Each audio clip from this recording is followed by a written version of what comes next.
அசா an யன்ஃபஅனா, இவர் நமக்கு பலன் தரக்கூடியவராக இருக்க போதுமானவர். ஏதாவது பிரயோஜனம் ஏற்படலாம் இவர் மூலமாக. அது என்ன பிரயோஜனம் அப்படிங்கிறது இல்லை. ஆனா தப்சீர்கள்ல ஒரு கருத்தை எழுதுகின்றார்கள். இவரை நீ அழகாக்கி ரொம்ப இதா வச்சுக்க, கொஞ்சம் காசு கொடுத்து வாங்கிட்டு வந்திருக்க, திரும்ப இவரை நம்ம அடிமை அப்படின்னு சொல்லி வித்தரலாம்.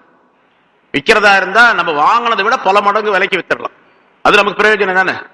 அதை சொல்றார். அசா அன் யன்ஃபஅனா, அவர் நமக்கு பலன் தரக்கூடியவராக இருக்க போதுமானவர். அல்லது அப்படியே விற்கலன்னா கூட ரொம்ப அழகான பையனா இருக்கிறார், நமக்கு குழந்தை இல்லை. அவர் அந்த நிதி மந்திரிக்கு குழந்தை இல்லை, அவர் மலடு, குழந்தை இல்லாத, குழந்தை பேர் இல்லாதவராக இருந்தார். ஆனா அவருடைய மனைவி ஜலீஹா என்பவர் மிக அழகானவராக இருந்தார். அவர் திருமணம் செய்து இவருடன் இருக்கின்ற காரணத்தினால தன்னுடைய ஆசைகளை எல்லாம் அடக்கிக் கொண்டு தன்னுடைய கணவனுடன் வாழ்ந்து வருகின்றார். அவர் யூசுப் அலைஹிஸ்ஸலாம் அவர்களை பார்த்த உடனேயே குழந்தை பருவத்திலே, அதாவது 13 வயசுல பார்க்கும் போதே அவருக்கு அவர் மீது ஒரு விதமான காதல் ஏற்பட்டு விட்டது ஆரம்பத்திலேயே. இவர் சொல்றார், அசீஸ் அந்த நிதி மந்திரி சொல்றார், ஒன்னு இவர் பிரயோஜனமா நமக்கு பிரயோஜனமாகலாம், அவ் நத்தஹிதஹு வலதா, அல்லது இவரை நாம் குழந்தையாக ஆக்கிக் கொள்ளலாம் என்றும் சொன்னார். அப்படியே இருந்துன்னா நம்ம இவர் மகனாவே ஆக்கிக்கலாம், வளர்ப்பு மகனா வச்சுக்கலாம் அப்படின்னு. ரெண்டுல ஏதாவது ஒரு பிரயோஜனம் நமக்கு ஏற்படும். ஆகவே இவரை நீ கண்ணியமாக வைத்துக் கொள் என்பதாக சொல்லி தன்னுடைய மனைவியிடத்தில் அவர் சொன்னார். கதாலிக்க மக்கன்னாலி, இப்ப யூசுப் அலைஹிஸ்ஸலாம் அவர்களே அந்த மிஸ்ர் நாட்டிலேயே எகிப்து நாட்டிலேயே தங்க வைப்பதற்குள்ள வாசகம் அது. ஒன்னு அவர் நமக்கு பிரயோஜனமா இருக்கு அப்படின்னு சொன்னா அருமையாக வித்து விட்டாங்க கூட அவர் யாருக்காவது எகிப்துல வேற ஒரு இடத்துல நம்ம கொடுத்துடலாம். அப்ப அவர் அங்கதான் இருப்பாரு எகிப்துல. அல்லது நம்ம அவர் குழந்தையாக ஆக்கிக்கிட்ட தன்னுடைய மகனாக, வளர்ப்பு மகனாக ஆக்கி கொண்டால் அவருடைய வீட்டிலே வளர்ந்து வருவார். அந்த வாசகம் எதை தெரிவிக்கின்றது என்று சொன்னால், இவரை எகிப்து நாட்டிலேயே தங்கக்கூடியவராக நாம் ஆக்கிக் கொள்ளுவோம் என்பதாக தெரிவிக்கப்படுகின்றது அந்த வாசகத்தின் மூலமா, அவருடைய வாசகத்தின் மூலமாக. அதனால அல்லாஹ் சொல்றான், கதாலிக்க மக்கன்னாலி யூசுஃப, இவ்வாறுதான் யூசுப் அலைஹிஸ்ஸலாம் அவர்களுக்கு நாம் இடமளித்தோம். ஃபில் அர்தி, அந்த பூமியிலே, எகிப்து பூமியிலே, மிஸ்ருடைய அந்த பூமியிலே அவருக்கு இவ்வாறுதான் நாம் இடமளித்தோம். இவ்வாறுதான் சொன்னா இந்த கதை சம்பவம் நடந்துவதற்கு இது மாதிரி தான். இப்படித்தான் நம்ம அவருக்கு முதல்ல அங்க தங்க வச்சோம். கிணத்திலிருந்து வெளியாக்கி, கிணத்துல கொண்டு வந்து போட வச்சு, கிணத்திலிருந்து வெளியாக்கி, ஒரு வியாபார கூட்டத்தை எங்கேயோ போனவங்களை அந்த பக்கம் கொண்டு வந்து அவங்கள்ட்ட கொண்டு வந்து அவங்க விற்பனை செய்து, அவங்க கொண்டு வந்து மார்க்கெட்ல வித்து, இவர்கள் வாங்கி அது மனைவி இடத்துல கொண்டு வந்து கொடுத்து, அவரை அழகாக குளிப்பாட்டி நல்ல துணிகள்லாம் அணிவிச்சு ராஜகுமாரனை போல ஆக்கி வீட்டில் வச்சுக்க சொல்லி சொன்னார் அப்படின்னு சொன்னா நம்ம தான் அதை செஞ்சோங்கன்னு அல்லாஹ் தஆலா சொல்றோம். அவரா இது தற்காலிகமா நடைபெற்ற விஷயம்லாம் அல்ல. பொதுவாக எல்லாம் அப்படித்தான், நம்ம ஈமான் அப்படித்தானே கொண்டிருக்கிறோம். எது நடந்தாலும் அது அல்லாஹ் தஆலாவுடைய ஏற்பாடு, எல்லாம் அல்லாஹ்வுடைய ஏற்பாடு. நம்ம ஒரு வேலையை செய்யலான்னு போயிட்டு இருப்போம், அந்த வேலைக்கு நேர் மாத்தமான இன்னொரு வேலையை செஞ்சு முடிச்சுட்டு வந்துருவோம். இப்ப நம்ம இங்க நினைக்கணும், போன வேலை முடியாமையே போச்சுங்க, வீணா போச்சு நேரம்லாம், இந்த போனா அந்த பக்கம் போல அந்த போல அந்த ஆளு பிடிச்சி எடுத்துட்டு போயிட்டாரு.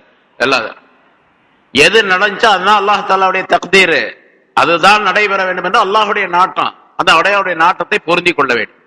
அதான் ரிலா அப்படிங்கிறது, அல்லாஹுடைய ஏற்பாட்டை பொருந்தி கொள்ளுது அப்படின்னு சொல்றோமே, இதுதான். எது நடந்து முடிந்ததோ, நடக்கிறதுக்கு முன்னால வேற விஷயம், நடந்து முடிந்த விஷயத்தை அல்லாஹ் நம்முடைய விஷயத்தில் இதைத்தான் ஏற்படுத்தினான் என்று நம்ம முடிவு செய்து கொள்ள வேண்டும். ஆனால் ரெண்டு விஷயம் இருக்குது. ஒன்று, அது நல்லதாக இருந்தால், நன்மைக்குரியதாக இருந்தால் அல்லாஹை புகழ வேண்டும், ஷுக்ர் செய்ய வேண்டும், இபாதத் செய்ய வேண்டும், மற்ற எல்லா வகையிலும் அல்லாஹ் புகழ்ந்து நம்முடைய வாழ்க்கையை தொடர வேண்டும். செஞ்ச வேலை கெட்டதா இருந்துச்சுன்னு சொன்னா, ஆஹா ஷைத்தான் நம்மளை இழுத்துட்டு போயிட்டான், நம்முடைய மனம் நம்மை இழுத்து கொண்டு சென்று விட்டது, பாவமான காரியத்தை செய்து விட்டோம், தவறான காரியத்தை செய்து விட்டோம் என்று அல்லாஹ்விடத்தில் மன்னிப்பு கேட்டுக்கொள்ள வேண்டும். ரெண்டுமே அல்லாஹ் செய்யறது தான். ஆனா நல்லது நடந்துச்சு அப்படின்னு சொன்னா அது அல்லாஹ் செஞ்சது என்பதாக அல்லாஹ்வுக்கு சுக்ரியா செய்ய வேண்டும். கெட்டது நடந்துச்சுன்னா இது ஷைத்தான், நம்முடைய மனம் அதை தூண்டி விட்டது, ஷைத்தான் தூண்டி விட்டான் என்று நினைத்து அல்லாஹ்விடத்தில் மன்னிப்பு தேடிக்கொள்ள, அதை கொண்டு போய் அல்லாஹ்விடத்துல சேர்க்கக்கூடாது. அல்லாஹ்வுடன் அல்லாஹ் தான் நான் செஞ்சேன் அப்படின்லாம் சொல்லக்கூடாது. பல தடவை சொல்லியிருக்கு. சரி, அல்லாஹ் தஆலாவுடைய கதாலிக்க மக்கன்னாலி யூசுஃப் ஃபில் அர்த், இந்த பூமியிலே யூசுப் அலைஹிஸ்ஸலாம் அவர்களை இவ்வாறு தான் நாம் தங்க வைத்தோம்.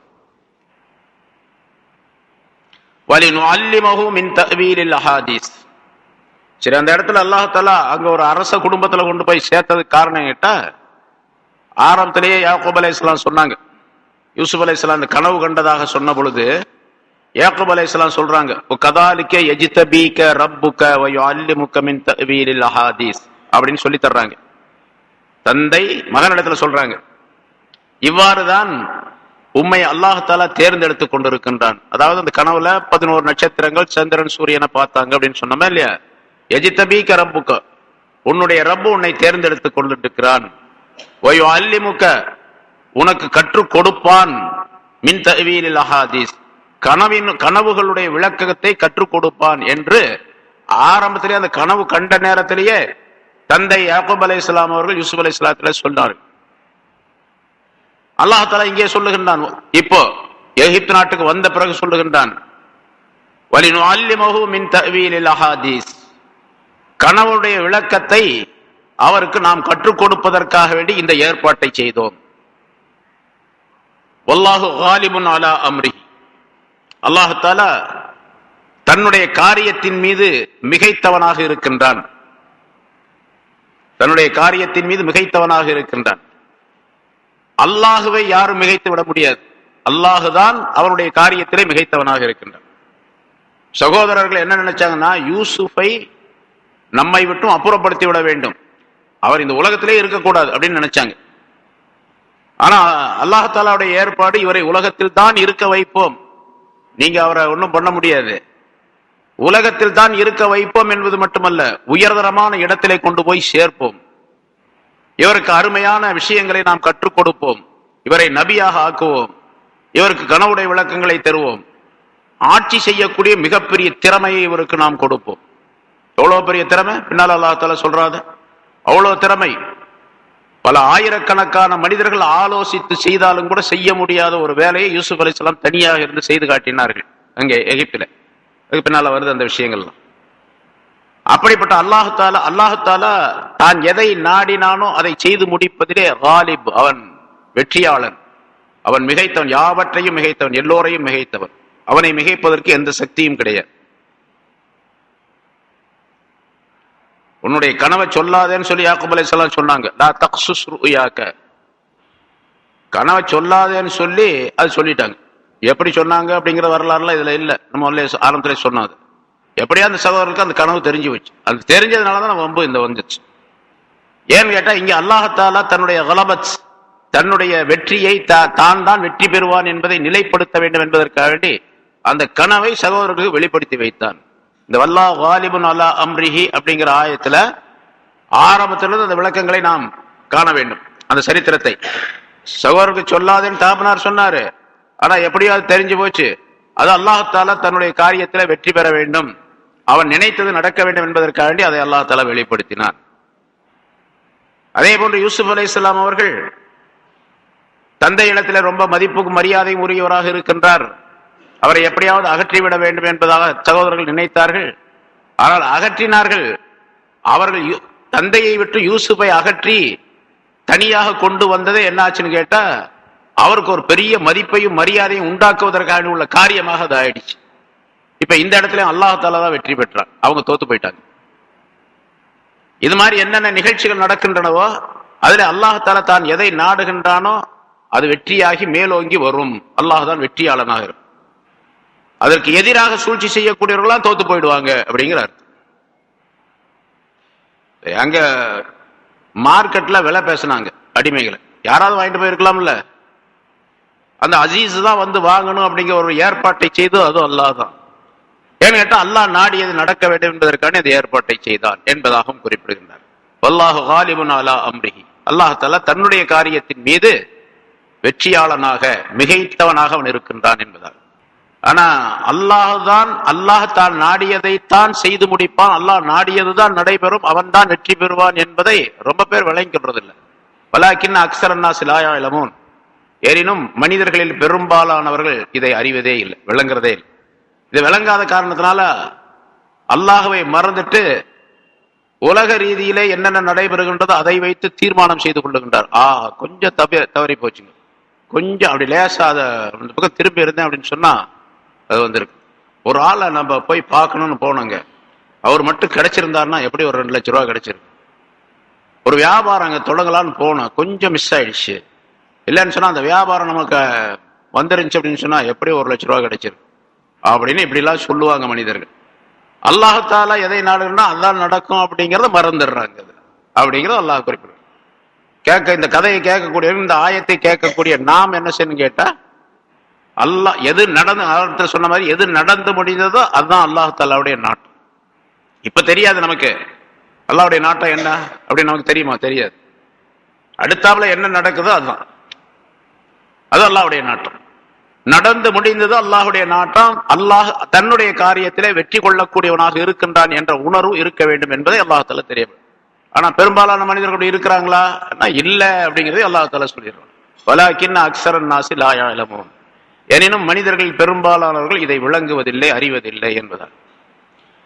சரி, யூசுப் அலைஹிஸ்ஸலாம் அவர்கள் அங்கே வாழ்ந்து வந்தார்கள். அவருடைய வீட்டில ஜலீஹா என்ற அந்த பெண்மணி, இந்த யூசுப் அலைஹிஸ்ஸலாம் வளர வளர அவருடைய அழகு மிகைத்து அதிகமாகி, ஆரம்பத்திலிருந்து கணவருடைய தொடர்பும் அதிகமா இல்லை, அந்த பெண்ணுக்கு அதிகமா இல்லை, கணவர்பு தொடர்பே இல்லை. கணவர் குழந்தை பேர் அற்றவராக இருந்தார், இல்லாதவராக இருந்தார். அதனால மனைவி இடத்துல தொடர்பு இல்லாதவராக இருந்தார். அதனால ஒரு வாலிபரான ஒரு ஆண் அங்கே இருக்கக்கூடிய நேரத்தில், அதுவும் உலகத்திலேயே அழகான ஒரு ஆண் அப்படி இருக்கக்கூடிய நேரத்தில் அவருக்கு ரொம்ப, எவ்வளவுதான் கட்டுப்படுத்தினாலும் மனிதன் தானே, தன்னை மீறி சில நேரங்களிலே சில விஷயங்களை செய்ய ஆரம்பித்தார்கள் ஜலீஹா. அதனால கடைசியாக அந்த யூசுப் அலைஹிஸ்ஸலாம் மீது மையல் கொண்டார்கள், காதல் கொண்டார்கள். அதை வெளிப்படுத்துவதற்கான முயற்சியும் செய்தார்கள். அல்லாஹ் தஆலா என்ன செஞ்சான்னு கேட்டா, அதுக்கு முன்னதாகவே இவர்களை காப்பாற்றுவதற்காக வேண்டி அவர்களுக்கு ஞானத்தை கொடுத்தான், அறிவை கொடுத்தான், நுபுவத்தையும் அல்லாஹ் தஆலா கொடுத்துட்டான். யூசுப் அலைஹிஸ்ஸலாம் அவர்களுக்கு 30வது வயதிலே நுபுவத்து கொடுக்கப்பட்டது. பெரும்பாலும் நபிமார்களுக்கு 40 வயசுல தான் நுபுவத்து கொடுக்கப்படும். ரசூலுல்லாஹி ஸல்லல்லாஹு அலைஹி வஸல்லம் அவர்களுக்கு அப்படித்தான். யூசுப் அலைஹிஸ்ஸலாம் அவர்களுக்கு ஜலீஹாவுடைய அந்த வீட்டிலே இருக்கக்கூடிய நேரத்திலேயே அல்லாஹ் தஆலா நுபுவத்தை கொடுத்து விட்டான் என்பதாக குறிப்பிடுகின்றார். வலம்மா பலக அஷுத்தஹு, அவர் தன்னுடைய வாலிப பருவத்தை அடைந்த பொழுது, அஷுத்தஹு அப்படின்னு சொன்னா வாலிப வயது. அது எத்தனை வயசு, அஷுத்தஹு அப்படிங்கிறதுக்கு எத்தனை வயசு அப்படிங்கிறதுல கருத்து வேறுபாடு இருக்கின்றது. சில பேர் சொல்றாங்க 30 வயசு அப்படின்னு சொல்லிட்டு, சில பேர் 30 சொச்சம் வயசு அப்படின்னா 33ல இருந்து 39 வரைக்கும், சில பேர் 20 வயசு அப்படின்னு சொல்றாங்க, சில பேர் 40ன்னு சொல்றாங்க, சில பேர் 25ன்னு சொல்றாங்க, சில பேர் 18ன்னு சொல்றாங்க. எல்லாம் தஃப்சீர்கள் எழுதப்பட்டிருக்கு. சரி, அதிகமாக பெரும்பாலான கருத்து 30 வயசு என்பதாக. அதைத்தான் அல்லாஹ் வலம்மா பலக அஷுத்தஹு, அவர் தன்னுடைய வாலிப பருவத்தை அடைந்த பொழுது, ஆத்தைனாஹு, அவருக்கு நாம் கொடுத்தோம், ஹுக்மம் வ இல்மா, அவருக்கு சட்டத்தையும் இல்மையும் கொடுத்தோம். இந்த இடத்துல ஹுக்ம் அப்படிங்கிறது சட்டம்னு அர்த்தம் சொன்னோம், ஆனா உண்மையிலே வெறும் சட்டம்னு அர்த்தம் அல்ல. இந்த இடத்துல அல் ஹுக்ம அப்படிங்கிற ஹுக்மன் அப்படிங்கிறதுக்கு அல் ஃபிக்ஹு வல் அகல், ஞானத்தையும் அதாவது சட்ட விளக்கத்தையும் அறிவையும் தெளிவான அறிவையும் கொடுத்தோம் என்பதாக முஜாஹித் ரஹ்மத்துல்லாஹி அலைஹி விளக்கம் சொல்லுகின்றார். ஹுக்மன் அப்படிங்கிறதுக்கு நுபுவத்தை கொடுத்தோம் என்பதாக ஹஜ்ரத் இப்னு ஸாயிப் என்ற முஃபஸ்ஸிர் சொல்லுகின்றார். ஹுக்மன் என்பதற்கு ஞானம் உள்ளவராக அவரை நாம் ஆக்கினோம் என்பதாக அர்த்தம். இதை ஹஜ்ரத் ஜுஜ்ஜாஜ் என்ற ஒரு முஃபஸ்ஸிர் சொல்லுகின்றார். ஜுஇல ஹகீமன், அவர் ஹகீமாக ஞானம் உள்ளவராக ஆக்கப்பட்டார் என்பதாக. அல் இசாபத்து ஃபில் கவுல், ஹகீமாக ஹுக்மன், ஹுக்மை அவருக்கு கொடுத்தோம் அப்படின்னு சொன்னா அவர் சொல்லக்கூடிய சொல்லிலே ஞானம் உள்ளவராக அவரை நாம் ஆக்கினோம் என்பதாக பொருள். எந்த சொல்லு சொன்னாலும் சரி, அந்த வார்த்தை ரொம்ப அறிவுபூர்வமானதாக ஞானம் நிறைந்ததாக இருக்கும், அப்படி ஆக்கினோம் என்பதாக. அதே மாதிரி இல்ம் அப்படின்னு சொன்னா இல்மன் வ இல்மன் அப்படிங்கிறதுக்கும் மார்க்கத்தினுடைய நெறிகள் பற்றிய அறிவையும், அல்லது கணவனுடைய இல்ம் அப்படிங்கிறது கணவனுடைய விளக்கத்தை தந்தோம், அல்லது ஆட்சியினுடைய அறிவை தந்தோம், ஒரு நாட்டிலே ஆட்சி எப்படி செய்வது என்பதை விளக்கத்தை தந்தோம். எல்லா கருத்தும் சேர்ந்ததுதான் ஹுக்மன் இல்மன் அப்படிங்கிறது. பொதுவாக அப்படி வச்சுக்கலாம். ஹுக்மன் வ இல்மா ஆத்தைனா ஹுக்மம் வ இல்மா, அவருக்கு நாம் ஹுக்மையும் இல்மையும் கொடுத்தோம் என்று சொன்னா இப்ப சொல்லப்பட்ட எல்லா ஞானங்களையும் எல்லா அறிவுகளையும் எல்லா விவேகங்களையும் விளக்கங்களையும் அவருக்கு தந்தோம் அப்படின்னு வச்சுக்கணும். எல்லாமே பொருத்தம் தான்.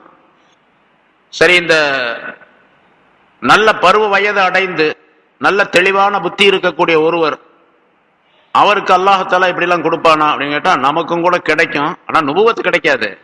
இந்த ஞானம் கிடைக்கும், இல்ம் கிடைக்கும். எப்ப தெரியுமா? அல்லாஹ் சொல்லுகின்றான் அடுத்து, ஒ கதாலிக நஜ்ஸில் முஹ்ஸினீன், இவ்வாறுதான் இஹ்சான் உடையவர்களுக்கு நாம் கூலி கொடுப்போம். அதாவது நற்செயல் உடையவர்களுக்கு நாம் கூலி கொடுப்போம் என்று அல்லாஹ் குறிப்பிடுகின்றார். பொதுவாக இந்த இடத்துல கதாலிக நஜ்ஸில் முஹ்ஸினீன் அப்படின்னு சொன்னா மூமினீன், மூமின்களுக்கு இவ்வாறுதான் நாம் பிரதிபலன்களை தருவோம் என்பதாக சொல்லப்படும். அது சாதாரண மேலோட்டமான அர்த்தம். ஆனா முஹ்ஸினீன் அப்படின்னு சொன்னா யாரு அப்படிங்கிறதுக்கு நிறைய விளக்கம் முன்னால சொல்லியிருக்கிறோம்.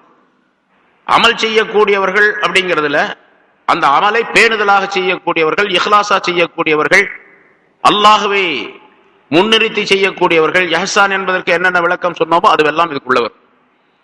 சரி, ஒரு மூமினான மனிதர் தன்னுடைய ஈமானை பக்குவப்படுத்தி உயர்தரமாக ஆக்கி அமல்களை சரியாக அமைத்து முஹ்லிஸாக இஹ்லாஸ் உடனே அவர் அந்த அமல்களை செய்து அல்லாஹ் ரசூல் சொன்ன விஷயங்கள் அனைத்தையும் முழுமையாக பின்பற்றக்கூடிய தன்மை உள்ளவராக ஆகிவிட்டால் யூசுப் அலைஹிஸ்ஸலாம் அவர்களுக்கு கொடுக்கப்பட்டது போன்ற அந்த ஹுக்குமையும் அந்த இல்மையும் அவருக்கும் தருவோம்.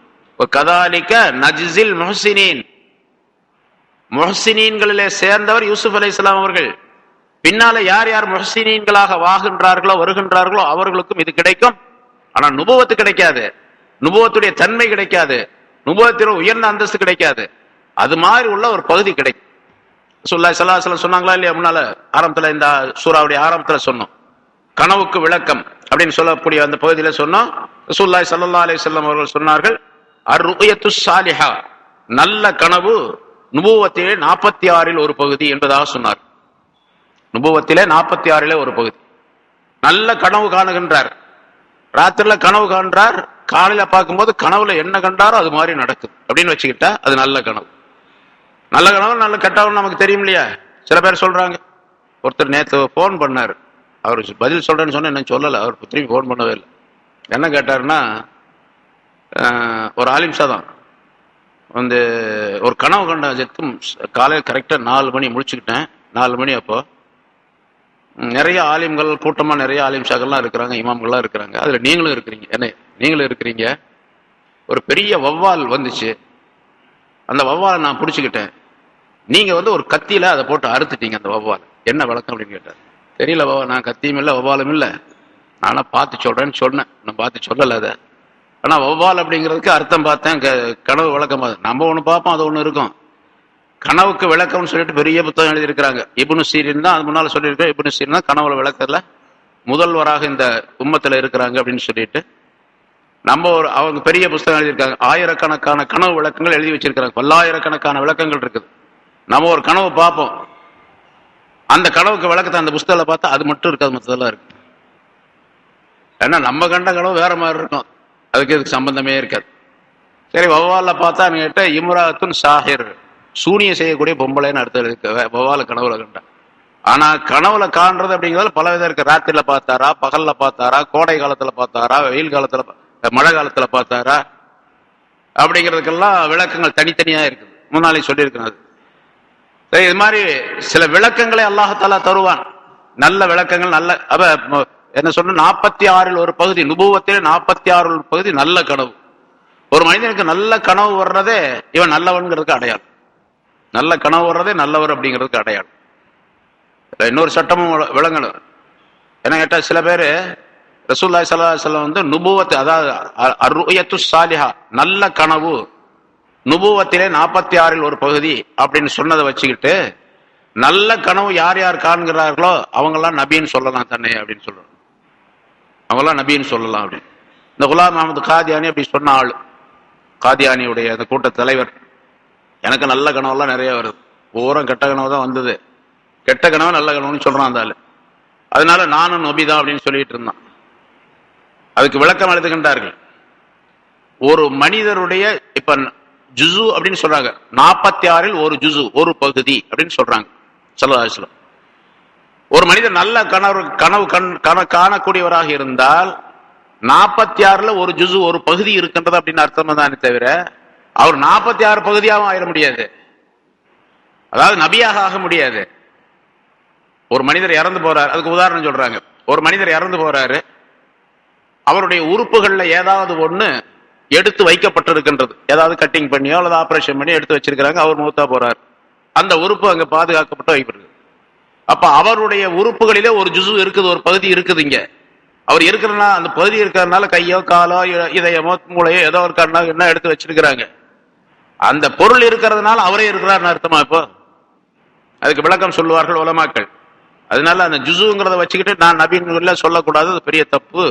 அது குஃப்ரை ஷிர்கை உண்டாக்கும், குஃப்ரை உண்டாக்கும், ஈமானை அழித்து விடும் என்பதாக குறிப்பிடுகின்றார். சரி, இப்ப நல்ல மனிதர்கள் இருக்கின்றார்கள் என்று சொன்னால் அந்த நல்ல மனிதர்கள் எப்படி இருக்க வேண்டும் என்று இலக்கணம் இருக்கின்றது. அந்த முறைப்படிக்கு இருந்தால் அவர்களுக்கும் இந்த ஹுக்மு இல்ம் என்பது தரப்படும். ஆனா ஓரளவு கொடுக்கப்படும், நல்ல நிலைகள் கிடைக்கும் அப்படிங்கிறார். கதாலிக நஜ்ஸில் முஹ்சினீன் என்பதை என்ற ஆயத்தின் மூலமாக அல்லாஹ் தஆலா சொல்லி காட்டுகின்றார். கதாலிக நஜ்ஸில் முஹ்சினீன் அப்படிங்கிறது இன்னொரு கருத்தும் சொல்லப்பட்டு இருக்கின்றது. இது ரசூலுல்லாஹி ஸல்லல்லாஹு அலைஹி வஸல்லம் அவர்களுக்கு ஆறுதலாகவும் அல்லாஹ் தஆலா சொல்லி காட்டுகின்றான். ரசூலுல்லாஹி ஸல்லல்லாஹு அலைஹி வஸல்லம் அவருடைய மதிப்பையும் இதன் மூலமாக தெரியப்படுத்துகின்றான் என்பதாக. அதாவது யூசுப் அலைஹிஸ்ஸலாம் அவர்களுக்கு எப்படி ஹுக்மையும் இல்மையும் நாம் கொடுத்தோமோ அதே போன்று நபியே உங்களுக்கும் நாம் தந்திருக்கின்றோம். நீங்க முஹ்சினீன்களை சேர்ந்தவங்க தானே, அதனால உங்களுக்கும் நாங்க தந்திருக்கோம் அப்படின்னு அல்லாஹ் தஆலா சொல்லுவதாக குறிப்பிடுகின்றார். வராவதத்துஹு அல்லதி ஹுவ ஃபீ பைத்திஹா. சரி, யூசுப் அலைஹிஸ்ஸலாம் அவர்கள் அங்கே வளர்ந்து வந்தார்கள். இந்த பருவ வயது அடைந்த பின்னால அவர்களுக்கு ஹுக்மும் ஞானமும் இல்மும் கொடுக்கப்பட்ட பின்னால, நுபுவத் கொடுக்கப்பட்ட பின்னால் பெரிய வணக்கங்கள் செய்யக்கூடியவராக, அதிகமான சிந்தனை செய்யக்கூடியவர்களாக, பல்வேறு விதமான ஞானங்கள் உடையவர்களாக ஆக்கப்பட்டு விட்டார்கள். இங்கே இதையெல்லாம் பார்த்த அந்த ஜலீஹா அந்த பெண்ணுக்கு இன்னும் அதிகமான மதிப்பும் ஆசையும் வந்து விட்டது. அதனால ஒரு நாள் கடைசியில என்ன பண்ணாங்க, அவரை எப்படியாவது தன்னுடைய இச்சைக்கு இணங்க வைக்க வேண்டும் என்பதற்காக வேண்டி முயற்சித்தார்கள். அது ஒரு பெரிய அரண்மனை, அதுக்கு பல வாசல்கள் இருக்குது. அந்த அரண்மனைக்கு எல்லா வாசல்களையும் போய் முதல்ல தாள் போட்டு அடைச்சாங்க, எல்லாத்தையும் மூடிட்டாங்க. மூடிட்டு அங்க பல சிலைகள் இருந்தன. சிலை வணக்கம் செய்யக்கூடியவர்கள் அந்த காலத்தில் இருந்தாங்க. சில சிலைகளும் கூட இருந்தன. அந்த சிலைகளை எல்லாம் துணியை போட்டு போர்த்தி வைத்தார்கள், அந்த சிலையெல்லாம் பார்க்க கூடாது அப்படிங்கிறதுக்காக. பிறகு யூசுப் அலைஹிஸ்ஸலாம் அவர்களிடத்துல வந்து தன்னுடைய இச்சையை ஆசையை சொல்லுகின்றார்கள். ஆசை சொல்றதல்ல, அவர்களை தன்னுடைய மனோ இச்சைக்கு கட்டுப்படும்படியாக வற்புறுத்துகின்றார்கள். அதை அல்லாஹ் தஆலா இப்படி சொல்லுகின்றான், வராவதத்ஹு, அவரை தன்னுடைய ஆசைக்கு இணங்குமாறு அழைத்தாள். அந்த பெண் அழைத்தாள். ராவதத்ஹு, அவரை அழைத்தாள். அல்லதி ஹுவ ஃபீ பைத்தியா, எப்படி அல்லாஹ் சொல்றான் பாருங்க. அல்லதி ஹுவ ஃபீ பைத்தியா, ஒரு பெண். எந்த பெண்? அவளுடைய வீட்டிலே இருக்கின்றாரே அவள். யூசுஃபை அந்த பெண் அழைத்தா. இப்படி சொல்ல சாதாரணமா சொன்னா எப்படி சொல்லணும்? அந்த அசீஸுடைய மனைவி யூசுஃபை அழைத்தாள் அப்படி சொல்லணும். இங்க சொல்றான் அல்லாஹ் தஆலா, யூசுப் எந்த பெண்ணுடைய வீட்டிலே இருக்கின்றாரோ அந்த பெண் அவரை அழைத்தாள். அன் நஃப்ஸிஹி, தன்னுடைய மனதிற்கு இணங்குமாறு, தன்னுடைய ஆசைக்கு இணங்குமாறு அழைத்தாள்.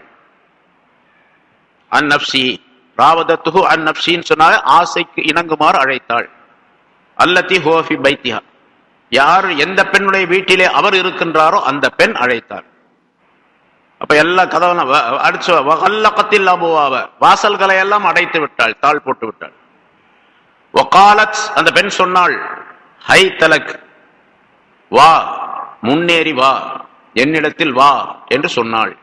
நீ என்னிடத்தில் வா, முன்னேறி வா, என்னை நோக்கி வா என்றெல்லாம் அர்த்தம் ஹை தலக் அப்படிங்கிறது.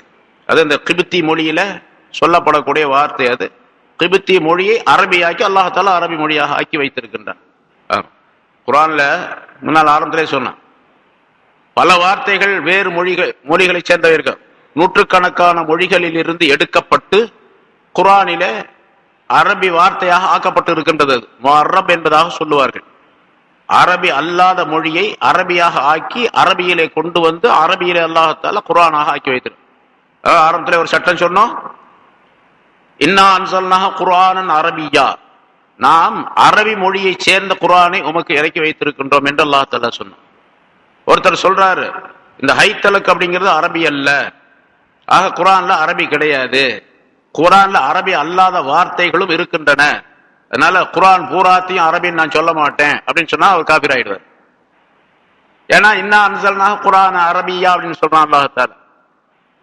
அதனால முன்னால அது மாதிரி பல வாசகங்கள் குர்ஆன்ல இருக்குது. அதனால குர்ஆன் அரபின்னு தான் முடிவு பண்ணணும், அரபி என்றுதான் ஒப்புக்கொள்ள வேண்டும். அதை ஆனா வேற வார்த்தைகள் இருந்தாலும் கூட அந்த வார்த்தைகள் அரபியாக ஆக்கப்பட்டு விட்டன என்பதாக பொருளாகும். சரி, ஹைத்தலக் என்னை முன்னோக்கி வா என்னிடத்திலே என்று அந்த பெண் கூப்பிட்டாள். கால அவர் சொன்னார், யூசுப் அலைஹிஸ்ஸலாம் சொன்னார்கள், மாஅல்லாஹ், அல்லாஹ்விடத்தில் நான் பாதுகாப்பு தேடுகின்றேன். அஊது பில்லாஹ் அப்படின்னு சொல்றோமே அதே அர்த்தம் தான் மகாதல்லாவுக்கு. சொல்லிட்டு என்ன சொல்றாங்க கேட்டா, உன்னுடைய ஆசைக்கு நான் இணங்க முடியாது, இது கெட்ட செயல் அப்படின்லாம் சொல்லல. அந்த பெண்ணுக்கு உணர்த்த வேண்டும் என்பதற்கு, நீ செய்யறது தப்பு, நான் கல்யாணம் ஆகாத வாலிபன், எனக்கு ஆசை வரலாம், உனக்கு ஆசை வரலாமா? வரக்கூடாது, அது தப்பு இல்ல, பெரிய தப்பு. உனக்கு கணவன் இருக்கிறான், அப்படி இருக்கும்போது நீ எப்படி என் மேல ஆசைப்படலாம்? அதனால யூசுப் அலைஹிஸ்ஸலாம் சொல்றாங்க, இன்னஹு ரப்பி, அவர் என்னுடைய எஜமான், உன்னுடைய கணவர் இருக்காரு அவர் என்னுடைய எஜமான். அஹ்ஸன மஸ்வாய, அவர் எனக்கு நல்ல அழகான தங்கும் இடத்தை உண்டாக்கி கொடுத்திருக்கின்றார். எவ்வளவு சுகமான வாழ்க்கை இந்த பங்களாவில் மாளிகையில ஏற்படுத்தி கொடுத்திரு. அஹ்ஸன மஸ்வாய், என்னுடைய தங்கும் இடத்தை அழகாக ஆக்கி வைத்திருக்கின்றார். இன்னஹு லா யுஃப்லிஹுல் ஸாலிமூன், நீ சொல்லக்கூடிய உன்னுடைய இச்சைக்கு நான் கட்டுப்பட்டால் என்னுடைய அந்த எஜமானனுக்கு, எனக்கு உபகாரம் செய்த அந்த எஜமானனுக்கு துரோகம் செய்தவனாக ஆகிடுவேன். துரோகிகள் எல்லாம் வெற்றி பெறவே மாட்டார்கள். இன்னஹு லா யுஃப்லிஹுல் ஸாலிமூன், துரோகிகள் வெற்றி பெற மாட்டார்கள் என்று யூசுப் அலைஹிஸ்ஸலாம் அவர்கள் அந்த பெண்ணுக்கு உபதேசம் செய்யக்கூடிய அமைப்பிலும் இந்த பாவச் செயலை செய்யக்கூடாது என்று உணர்த்துவதற்காக வேண்டியும் சொல்லி காட்டுகின்றார். இச்சைக்கெல்லாம் நான் கட்டுப்பட முடியாது அப்படின்னு சொல்லியிருந்தா வலுக்கட்டாயமாக, அடிமைதானே, வலுக்கட்டாயமாக செய்ய வேண்டிய சூழ்நிலை ஏற்படும். அதுக்கு பல பேர் துணையும் இருப்பாங்க. எத்தனையோ பேர் பார்க்கிறோம் நாட்டில், பேப்பர்ல தினந்தோறும் பார்க்கிறோம். ஒரு தவறான காரியம், கொலை செய்யறது, கொள்ளை அடிக்கிறது, விபச்சாரம் செய்யறது, கள்ளு குடிக்கிறது, இதுக்கு ஒருத்தன் செய்யறான் அப்படின்னு சொன்னா அவனுக்கு துணையாக 10 பேர் இருக்கிறாங்க. அந்த 10 பேரும் சேர்ந்து இவனை கல்லு குடிக்க வைக்கிறாங்க, சில செய்ய வைக்கிறாங்க, திருட வைக்கிறாங்க, கொலை செய்ய வைக்கிறாங்க, கொள்ளை அடிக்க எல்லாம் செய்யறாங்க. அதுக்கு துணை போகக்கூடிய நிறைய பேர் இருப்பாங்க. உலகத்துல அது உலகத்தினுடைய நியதி, அது உலகம் அப்படித்தான் இருக்கணும், அப்படித்தான் இருக்கும். லவ்லல் ஹம்கா லஹலகத் துனியா அப்படின்னு சொல்லிட்டு ஒரு வாசகம் சொல்லப்படும். மடையர்கள் இல்லைன்னு சொன்னா உலகம் அழிஞ்சிரும் அப்படின்னு சொல்லிட்டு. எல்லாம் புத்திசாலியா இருந்தாங்கன்னு வச்சுங்க, உலகம் இருக்காது. ஏன்னா உலகம்ங்கிறது ஏற்றத்தாழ்வு உள்ளதா தான் இருக்கணும். நல்லவன் கெட்டவன் இப்படித்தான் இருக்கணும். எப்படி கருப்பன் வெள்ளை இருக்கா அது மாதிரி நல்லவன் கெட்டவன், அறிவுள்ள அறிவு இல்லாதவன் எல்லாம் இருக்கணும். இருந்தா தான் உலகம் நடக்கும். சரிங்க, மாதல்ல இன்னஹு ரப்பி, அவர் என்னுடைய, நிச்சயமாக அவர் என்னுடைய ரப்பு, ரப்னா என்னுடைய எஜமான். அஹ்ஸன மஸ்வாய, நான் தங்குகின்ற இடத்தை அவர் அழகாக ஆக்கி தந்திருக்கின்றார். இன்னஹு லா யுஃப்லிஹுல் ஸாலிமூன், அநியாயக்காரர்கள் வெற்றி பெற மாட்டார்கள் என்பதாக ஹஜ்ரத் யூசுப் அலைஹிஸ்ஸலாம் அவர்கள் அந்த பெண்ணிடத்தில் சொன்னார்கள் என்பதாக அல்லாஹ் தஆலா இங்கே குறிப்பிடுகின்றார். இன்னொரு கருத்து சொல்லப்படுகின்றது, ஒரு பாவத்தை விட்டு தப்பிக்க வேண்டும் என்று சொன்னால், பாவத்திலிருந்து விடுபட வேண்டும் என்று சொன்னால் முதல் நிலை அல்லாஹ்வுடைய பயம் இருக்க வேண்டும். இரண்டாவது துஆ செய்ய வேண்டும், அல்லாஹ்விடத்தில் பாதுகாப்பு தேட வேண்டும். வெறும் பயம் மட்டும் இருந்தா பத்தாது, அல்லாஹ்விடத்தில் பாதுகாப்பும் தேடணும். நான் ரொம்ப பெரிய தக்வா முத்தகி, அதெல்லாம் போக மாட்டேன் அப்படின்னு சொல்லிட்டு சும்மா வாய் சவடால் விட்டுக்கிட்டு இருக்கக்கூடாது, துஆவும் கேட்கணும். அதனாலதான் ரசூலுல்லாஹி ஸல்லல்லாஹு அலைஹி வஸல்லம் அவர்கள் அல்லாஹும்ம இன்னி அஸ்அலுக, யா அல்லாஹ் உன்னிடத்தில் நான் கேட்கின்றேன், வேண்டுகின்றேன் என்று சொல்லக்கூடிய துஆ நிறைய நூற்றுக்கணக்கா வரும். அதுக்கு நேர் எதிராக அல்லாஹும்ம இன்னி அஊது பிக்க, யா அல்லாஹ் உன்னிடத்தில் நான் பாதுகாப்பு தேடுகின்றேன் துஆ ஆயிரக்கணக்கா வரும். வெறுமனே கேட்டா மட்டும் பத்தாது, சுவால் செஞ்சா மட்டும் பத்தாது, பாதுகாப்பு தேடக்கூடிய சூழ்நிலையும் இருக்கணும். பாதுகாப்பு துஆக்களையும் ரசூலுல்லாஹி ஸல்லல்லாஹு அலைஹி வஸல்லம் சொல்லி தந்திருக்கிறாங்க. அதனால யூசுப் அலைஹிஸ்ஸலாம் அவர்கள் அல்லாஹ்வுடைய பயம் நிறைந்து முதலாவதாக, இரண்டாவது அல்லாஹ்விடத்தில் பாதுகாப்பு தேடுகின்றார்கள். அவுது பில்லா அப்படிங்கிறத மகாதல்லா, அல்லாஹ்விடத்தில் நான் பாதுகாப்பு தேடுகின்றேன் என்பதாக சொல்லுகின்றார்கள். இதுல அல்லாஹ்வுடைய பயம் உனக்கும் இருக்க வேண்டும், நீயும் அதே மாதிரி அல்லாஹ்வை பயந்து கொள், உன்னுடைய கணவனுக்கு துரோகம் செய்யாதே. நான் எப்படி என்னுடைய சையீதுக்கு, என்னுடைய எஜமானுக்கு துரோகம் செய்ய மாட்டேன் என்று நான் சொல்லுகின்றேனோ அதே போன்று அதை விட மிக அதிகமாக நீ உன்னுடைய கணவனுக்கு துரோகம் செய்யக்கூடாது என்பதை மறைமுகமாக உணர்த்துகின்றார்கள். அப்ப ஜலீஹா என்ற அந்த பெண்மணிக்கு நசிஹத், உபதேசம் செய்யக்கூடிய அமைப்பாகவும், தன்னை அந்த தீமையிலிருந்து பாதுகாக்குவதற்காக அல்லாஹ் தஆலாவிடத்தில் கேட்டுக்கொள்ளக்கூடிய துஆவாகவும் அதனை யூசுப் அலைஹிஸ்ஸலாம் அவர்கள் சொல்லி காட்டினார்கள் என்பதாக விளக்கம் தரப்படும். இரண்டாவது ஒரு கருத்தை அல்லாஹ் தஆலா சொல்லுகின்றான். யூசுப் அலைஹிஸ்ஸலாம் அவர்கள் சொன்னது, நான் அடிமையாக விற்கப்பட்ட நேரத்திலே என்னை வாங்கி கொண்டு வந்து எனக்கு அழகான ஒரு வாழ்க்கையை தந்திருக்கின்றார் இந்த வீட்டினுடைய எஜமான், உன்னுடைய கணவர். அவருக்கு நான் துரோகம் செய்யக்கூடாது. அவருடைய மனைவியாக உன்னை நான் நெருங்கினால் அவருக்கு நான் துரோகம் செய்தவனாக ஆகிவிடுவேன். எனக்கு அழகான வாழ்க்கையை அவர் தந்திருக்கின்றார், ஆகவே அதையும் நான் இங்கே உனக்கு நிறைவூட்டுகின்றேன் என்பதாக யூசுப் அலைஹிஸ்ஸலாம் அவர்கள் சொல்லுகிறார்கள். இது நமக்கு ஒரு படிப்பினையை தருகின்றது. உலகத்திலே எவரேனும் ஒருவர் நமக்கு ஒரு உதவி செய்தால், உதவி செய்த அவருக்கு நன்றி பாராட்ட வேண்டும், அவருக்கு துரோகம் இழைத்து விடக்கூடாது. எந்த வகையிலெல்லாம் நன்றி செலுத்த வேண்டும் என்பதாக சட்டம் சொல்லுகின்றதோ, ரசூலுல்லாஹி ஸல்லல்லாஹு அலைஹி வஸல்லம் சொல்லி காட்டுகின்றார்களோ அந்த முறைப்படிக்கு அவருக்கு நன்றி செலுத்த வேண்டும். குறைந்த அளவுக்கு நாம் அவருக்காக துஆ செய்ய வேண்டும். நமக்கு ஏதேனும் ஒரு உதவியை ஒருவர் செய்கின்றார் என்றால் அந்த உதவிக்கு பகரமாக அவருக்கு துஆவாவது செய்ய வேண்டும். இங்கே அவர் உதவி செய்திருக்கின்றார் அந்த அசீஸ் என்பவர். அதன் காரணமாக சொல்லுகின்றார்கள், இன்னஹு ரப்பி, அவர் என்னுடைய எஜமானர், அஹ்ஸன மஸ்வாய், நான் தங்கும் இடத்தை ரொம்ப அழகானதாக எனக்கு ஆக்கி தந்திருக்கின்றார் அவர். இதற்கு நான் மாறு செய்தால், நீ சொல்லுவதை போன்று நான் உன்னிடத்திலே தொடர்பு கொண்டால் நான் அநியாயக்காரர்களில் உள்ளவனாக ஆகிவிடுவேன். அப்பொழுது நான் வெற்றி பெற முடியாது. அநியாயக்காரர்கள் யாராக இருந்தாலும் வெற்றி பெற முடியாது என்றும் சொன்னார்கள் என்று சொல்லப்படும். அடுத்து அல்லாஹ் தஆலா சொல்லுகின்றான், வலக்கத் ஹம்மத் பிஹி வஹம்ம பிஹா லௌலா அர்ரா புர்ஹான ரப்பிஹி. திட்டமாக அந்த பெண் அவரை நாடினார். வஹம்ம பிஹா, யூசுப் அலைஹிஸ்ஸலாம் அவர்களும் அந்த பெண்ணை நாடினார் என்பதாக அல்லாஹ் தஆலா சொல்லுகின்றான். இருவரும் ஒருவருக்கொருவர் நாட்டம், அவருடைய உள்ளத்திலே அந்த எண்ணம் ஏற்பட்டது என்பதாக.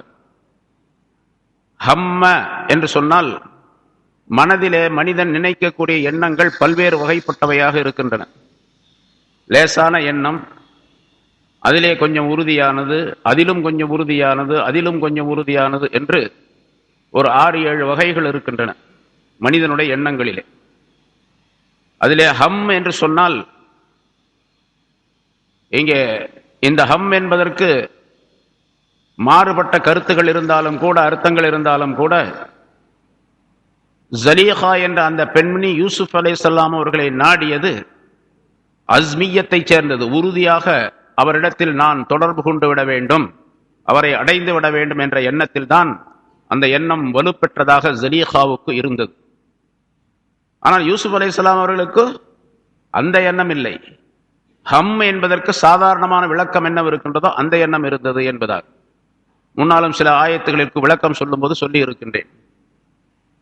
நோன்பு வைத்துக் கொண்டிருக்கக்கூடிய ஒரு மனிதர், உதாரணத்திற்காக நோன்பு வரப்போகுது, நோன்பு வைத்துக் கொண்டு ரமலான் மாதத்திலே நோன்பு வைத்துக் கொண்டிருக்கக்கூடிய ஒரு சரியான மூமினான மனிதர், பக்காவான மூமின், அவர் உறுதியான ஈமான் உடையவர், கடுமையான வெயிலிலே போய் கொண்டிருக்கின்றார்.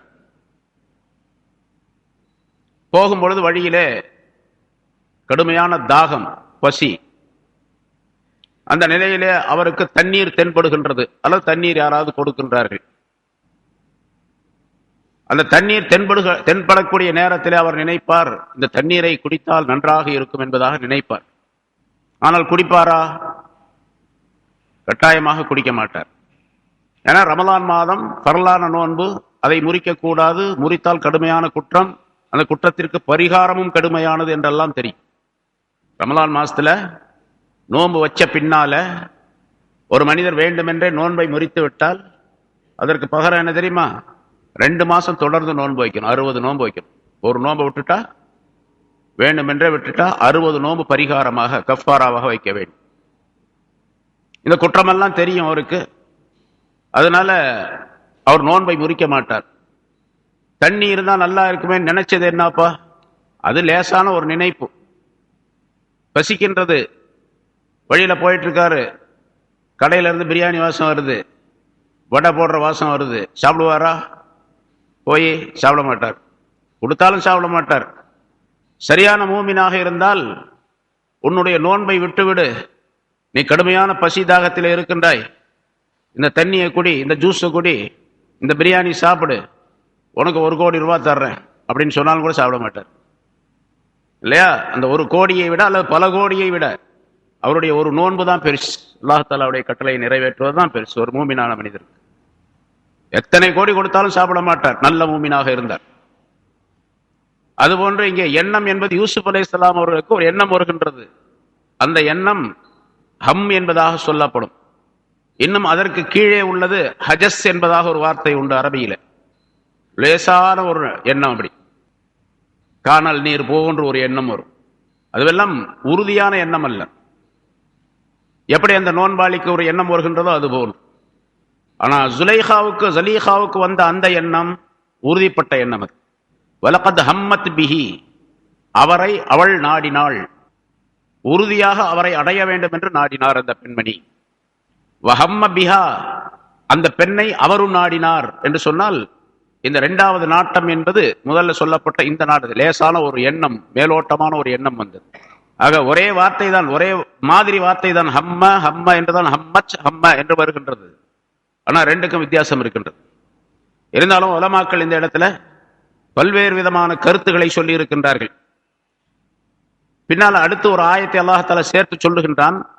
லவ்லா அர்ரா புர்ஹான ரப்பிஹி வலகத் ஹம்மத் பிஹி, அவரை அந்த பெண் நாடினாள் என்று முடித்துவிட்டு வஹம்ம பிஹா, அந்த பெண்ணை அவர் நாடினார்.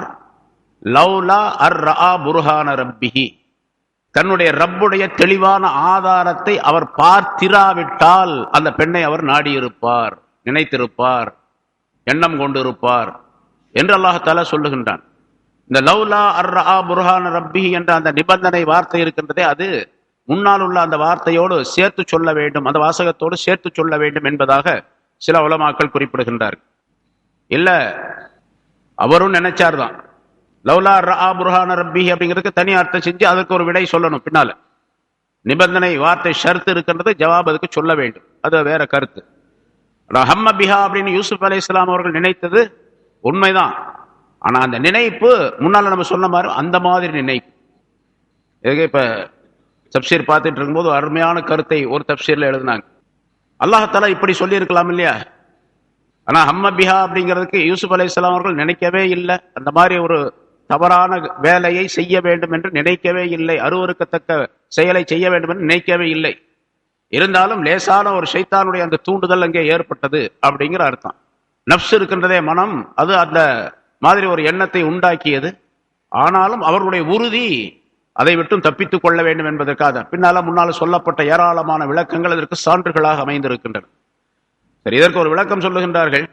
ஏன் அல்லாஹ் தஆலா இப்படி சொல்லி இருக்கலாமே, வலகத் ஹம்மத் பிஹி, அந்த பெண் அவரை நாடினாள், வலம் யஹும்ம பிஹி பிஹா, அவர் அந்த பெண்ணை நாடவில்லை.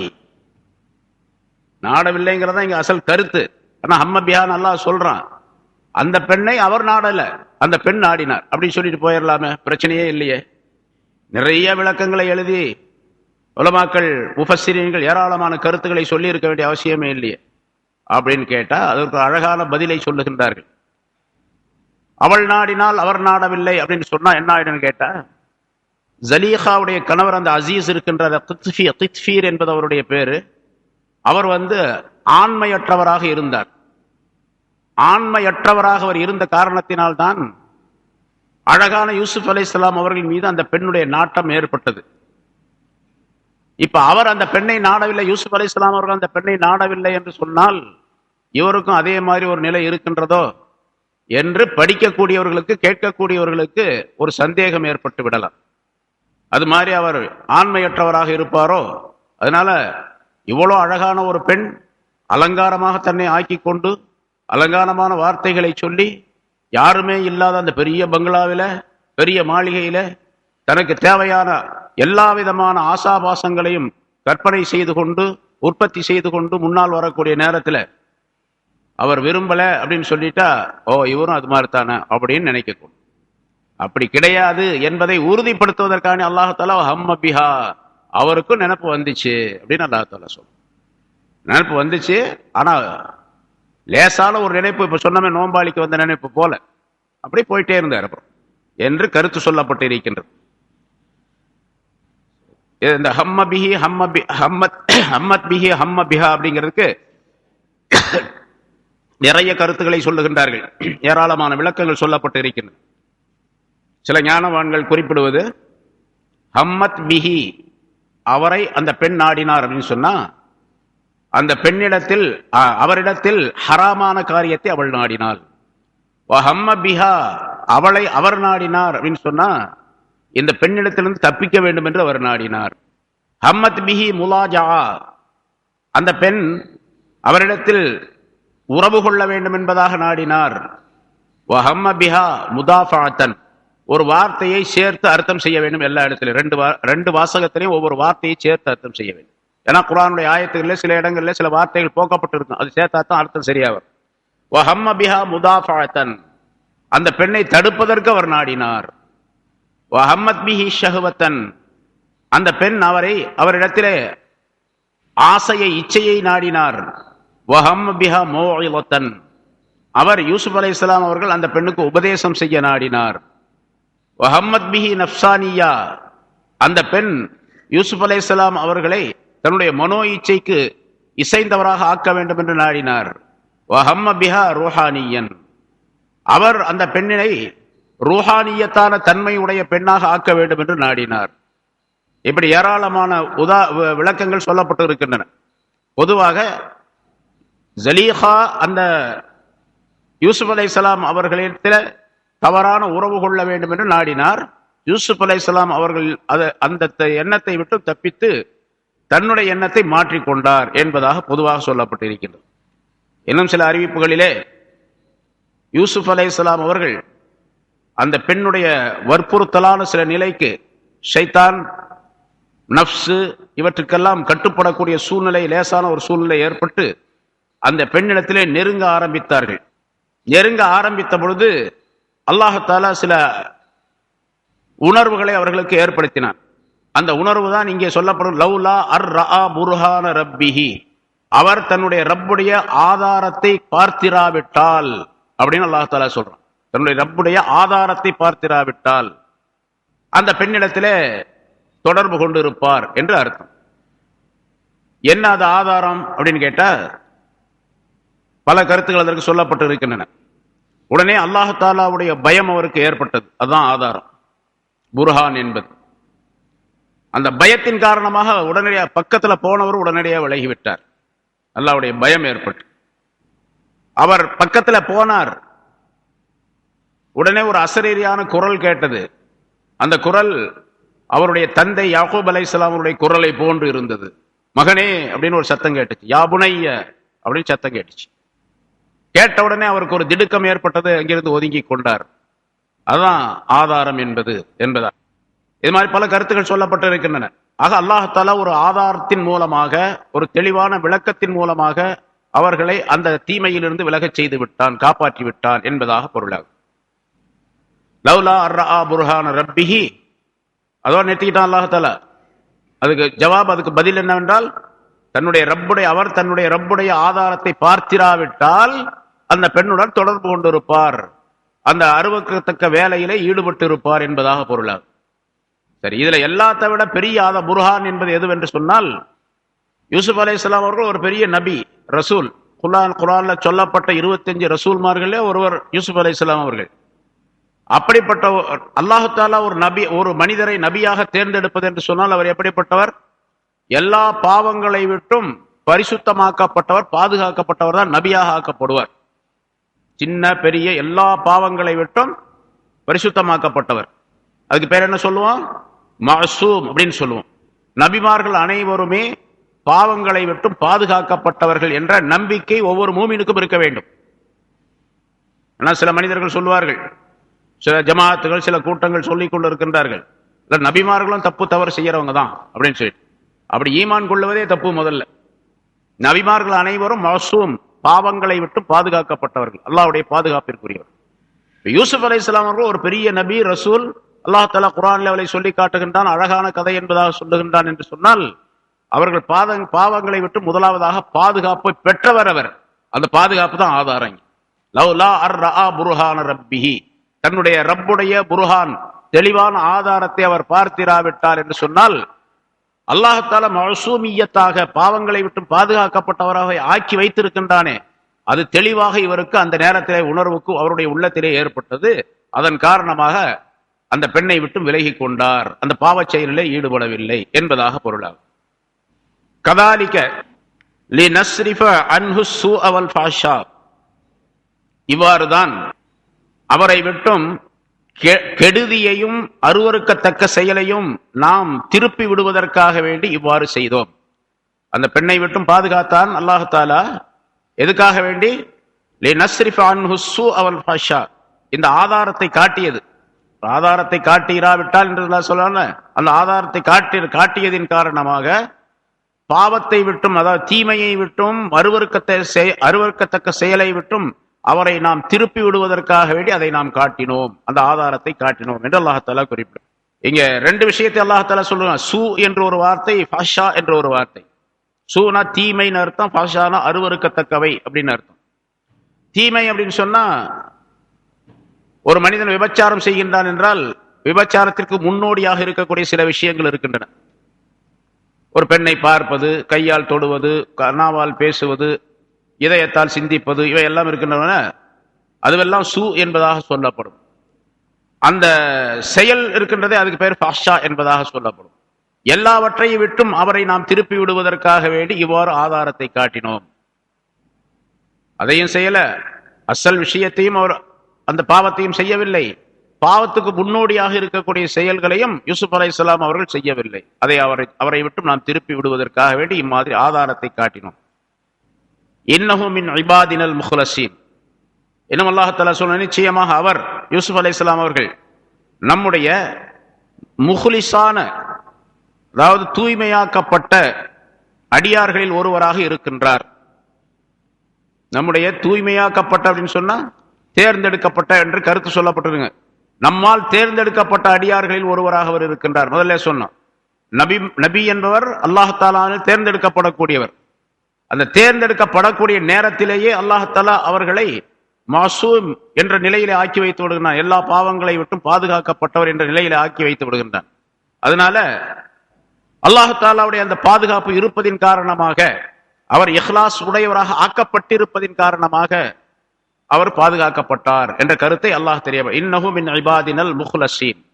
இந்த இடத்துல சில பேர் முஃபஸ்ஸிர்கள் தஃப்சீர் செய்யக்கூடியவர்கள் தவறாக செய்கின்றார்கள். சில பேர் யூசுப் அலைஹிஸ்ஸலாம் அவர்களும் அந்த பெண்ணை நாடினார்கள் என்று சொல்லி இந்த ஆயத்து இருப்பதின் காரணமாக நபிமார்கள் மாசூமீன்கள் என்று சொல்வது சரியல்ல என்பதாக சொல்லுவார்கள். அது கிடையாது என்பதை இன்னஹு மின் இபாதினல் முஹ்லஸீன் என்ற இந்த வார்த்தை, இந்த வாசகம் நமக்கு தெரிவிக்கின்றது என்று முஃபஸ்ஸிர்கள் கருத்தை தெரிவிக்கின்றார்கள். ஏனென்றால் அல்லாஹ் தஆலா யூசுப் அலைஹிஸ்ஸலாம் அவர்களை பற்றி இன்னஹு மின் இபாதினல் முஹ்லஸீன் என்று புகழ்ந்து சொல்லி இருப்பதின் காரணமாக அந்த பாவச் செயலை அவர் நினைத்தும் கூட பார்த்திருக்க மாட்டார் என்பது தெளிவுபடுத்தப்படுகின்றது. ஆக பாவங்களை விட்டு பாதுகாப்பு பெற்றவராகவே அவர் இருக்கின்றார் என்பதை நாம் நம்ப வேண்டும் என்பதும் இந்த ஆயத்தின் மூலமாக சொல்லப்படுகின்றது. நபிமார்களிலே சிலருக்கு சில விஷயங்கள் ஏற்பட்டு இருக்கின்றன. அதற்கு பெயர் ஜல்லத் என்பதாக சொல்லப்படும், சருகுதல் அப்படின்னு சொல்லும். அதாவது ஒரு விஷயத்தை ஆய்வு செய்வார். ஒரு விஷயம் சொல்லப்பட்டிருக்கும், அதை தன்னுடைய அறிவின் மூலமாக அல்லாஹ் தஆலா சொன்ன விஷயங்களை வைத்து அவர் ஆய்வு செய்வார். அந்த ஆய்விலே சிறிய சருகுதல் ஏற்பட்டு விட்டால் அதுவெல்லாம் குற்றமாக கருதப்பட மாட்டாது. உதாரணமாக, ஆதம் அலைஹிஸ்ஸலாம் அவர்களை அல்லாஹ் தஆலா சொர்க்கத்திலே படைத்தான். அந்த மரத்துக்கு பக்கத்துல போகாத, மற்றதெல்லாம் உனக்கு அனுமதி உண்டு அப்படின்னு சொன்னான் அல்லாஹ் தஆலா. ஷைத்தான் என்ன பண்ணா, அவருடைய மனதை கலைத்து ஹவ்வா அலைஹிஸ்ஸலாம் அவர்கள் மூலமாக அந்த மரத்துல என்னதான் இருக்கு பார்க்கலாமே அப்படின்னு பக்கத்துல போ என்ற ஒரு தூண்டுதலை ஏற்படுத்தினான். பக்கத்துல போனாரு, அந்த பழத்தை பறிச்சாரு, சாப்பிட்டாரு என்று சொல்லப்படுகின்றது. எந்த மரம் தடுக்கப்பட்டது அந்த பழத்தை இப்ப அல்லாஹாலா உடனே உலகத்திற்கு அனுப்பிவிட்டான் என்பது வரலாறு. அல்லாஹாலாவுடைய நாட்டம் வேற. அல்லாஹ் ஆரம்பத்திலே சொல்லும்போது அந்த ஆயத்திற்கு விளக்கம் சொல்லி இருக்கிறோம். அல்லாஹாலா இன்னி ஜாயிலுன் ஃபில் அர்தி ஹலீஃபா, மலக்குகளிடத்துல சொன்னா நான் பூமியிலே ஒரு பிரதிநிதியை படைக்க போறேன்னு தான் சொன்னா அல்லாஹாலா.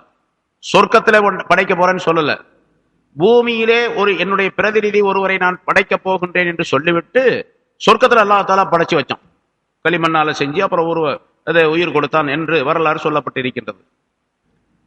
பூமியில படைக்க போறேன்னு சொல்லிட்டு சொர்க்கத்துல வச்சிருக்கானே அப்படிங்கிறது வழக்குகளுக்கெல்லாம் ஒண்ணுமே விளங்கல. கடைசியாக என்ன ஆச்சு? ஷைத்தானுடைய தூண்டுதலின் காரணமாக அந்த மரத்திலிருந்து அந்த பழத்தை சாப்பிட்டார். அங்கிருந்து பூமிக்கு அனுப்பப்பட்டார். அப்ப பூமிக்கு வந்துட்டார்.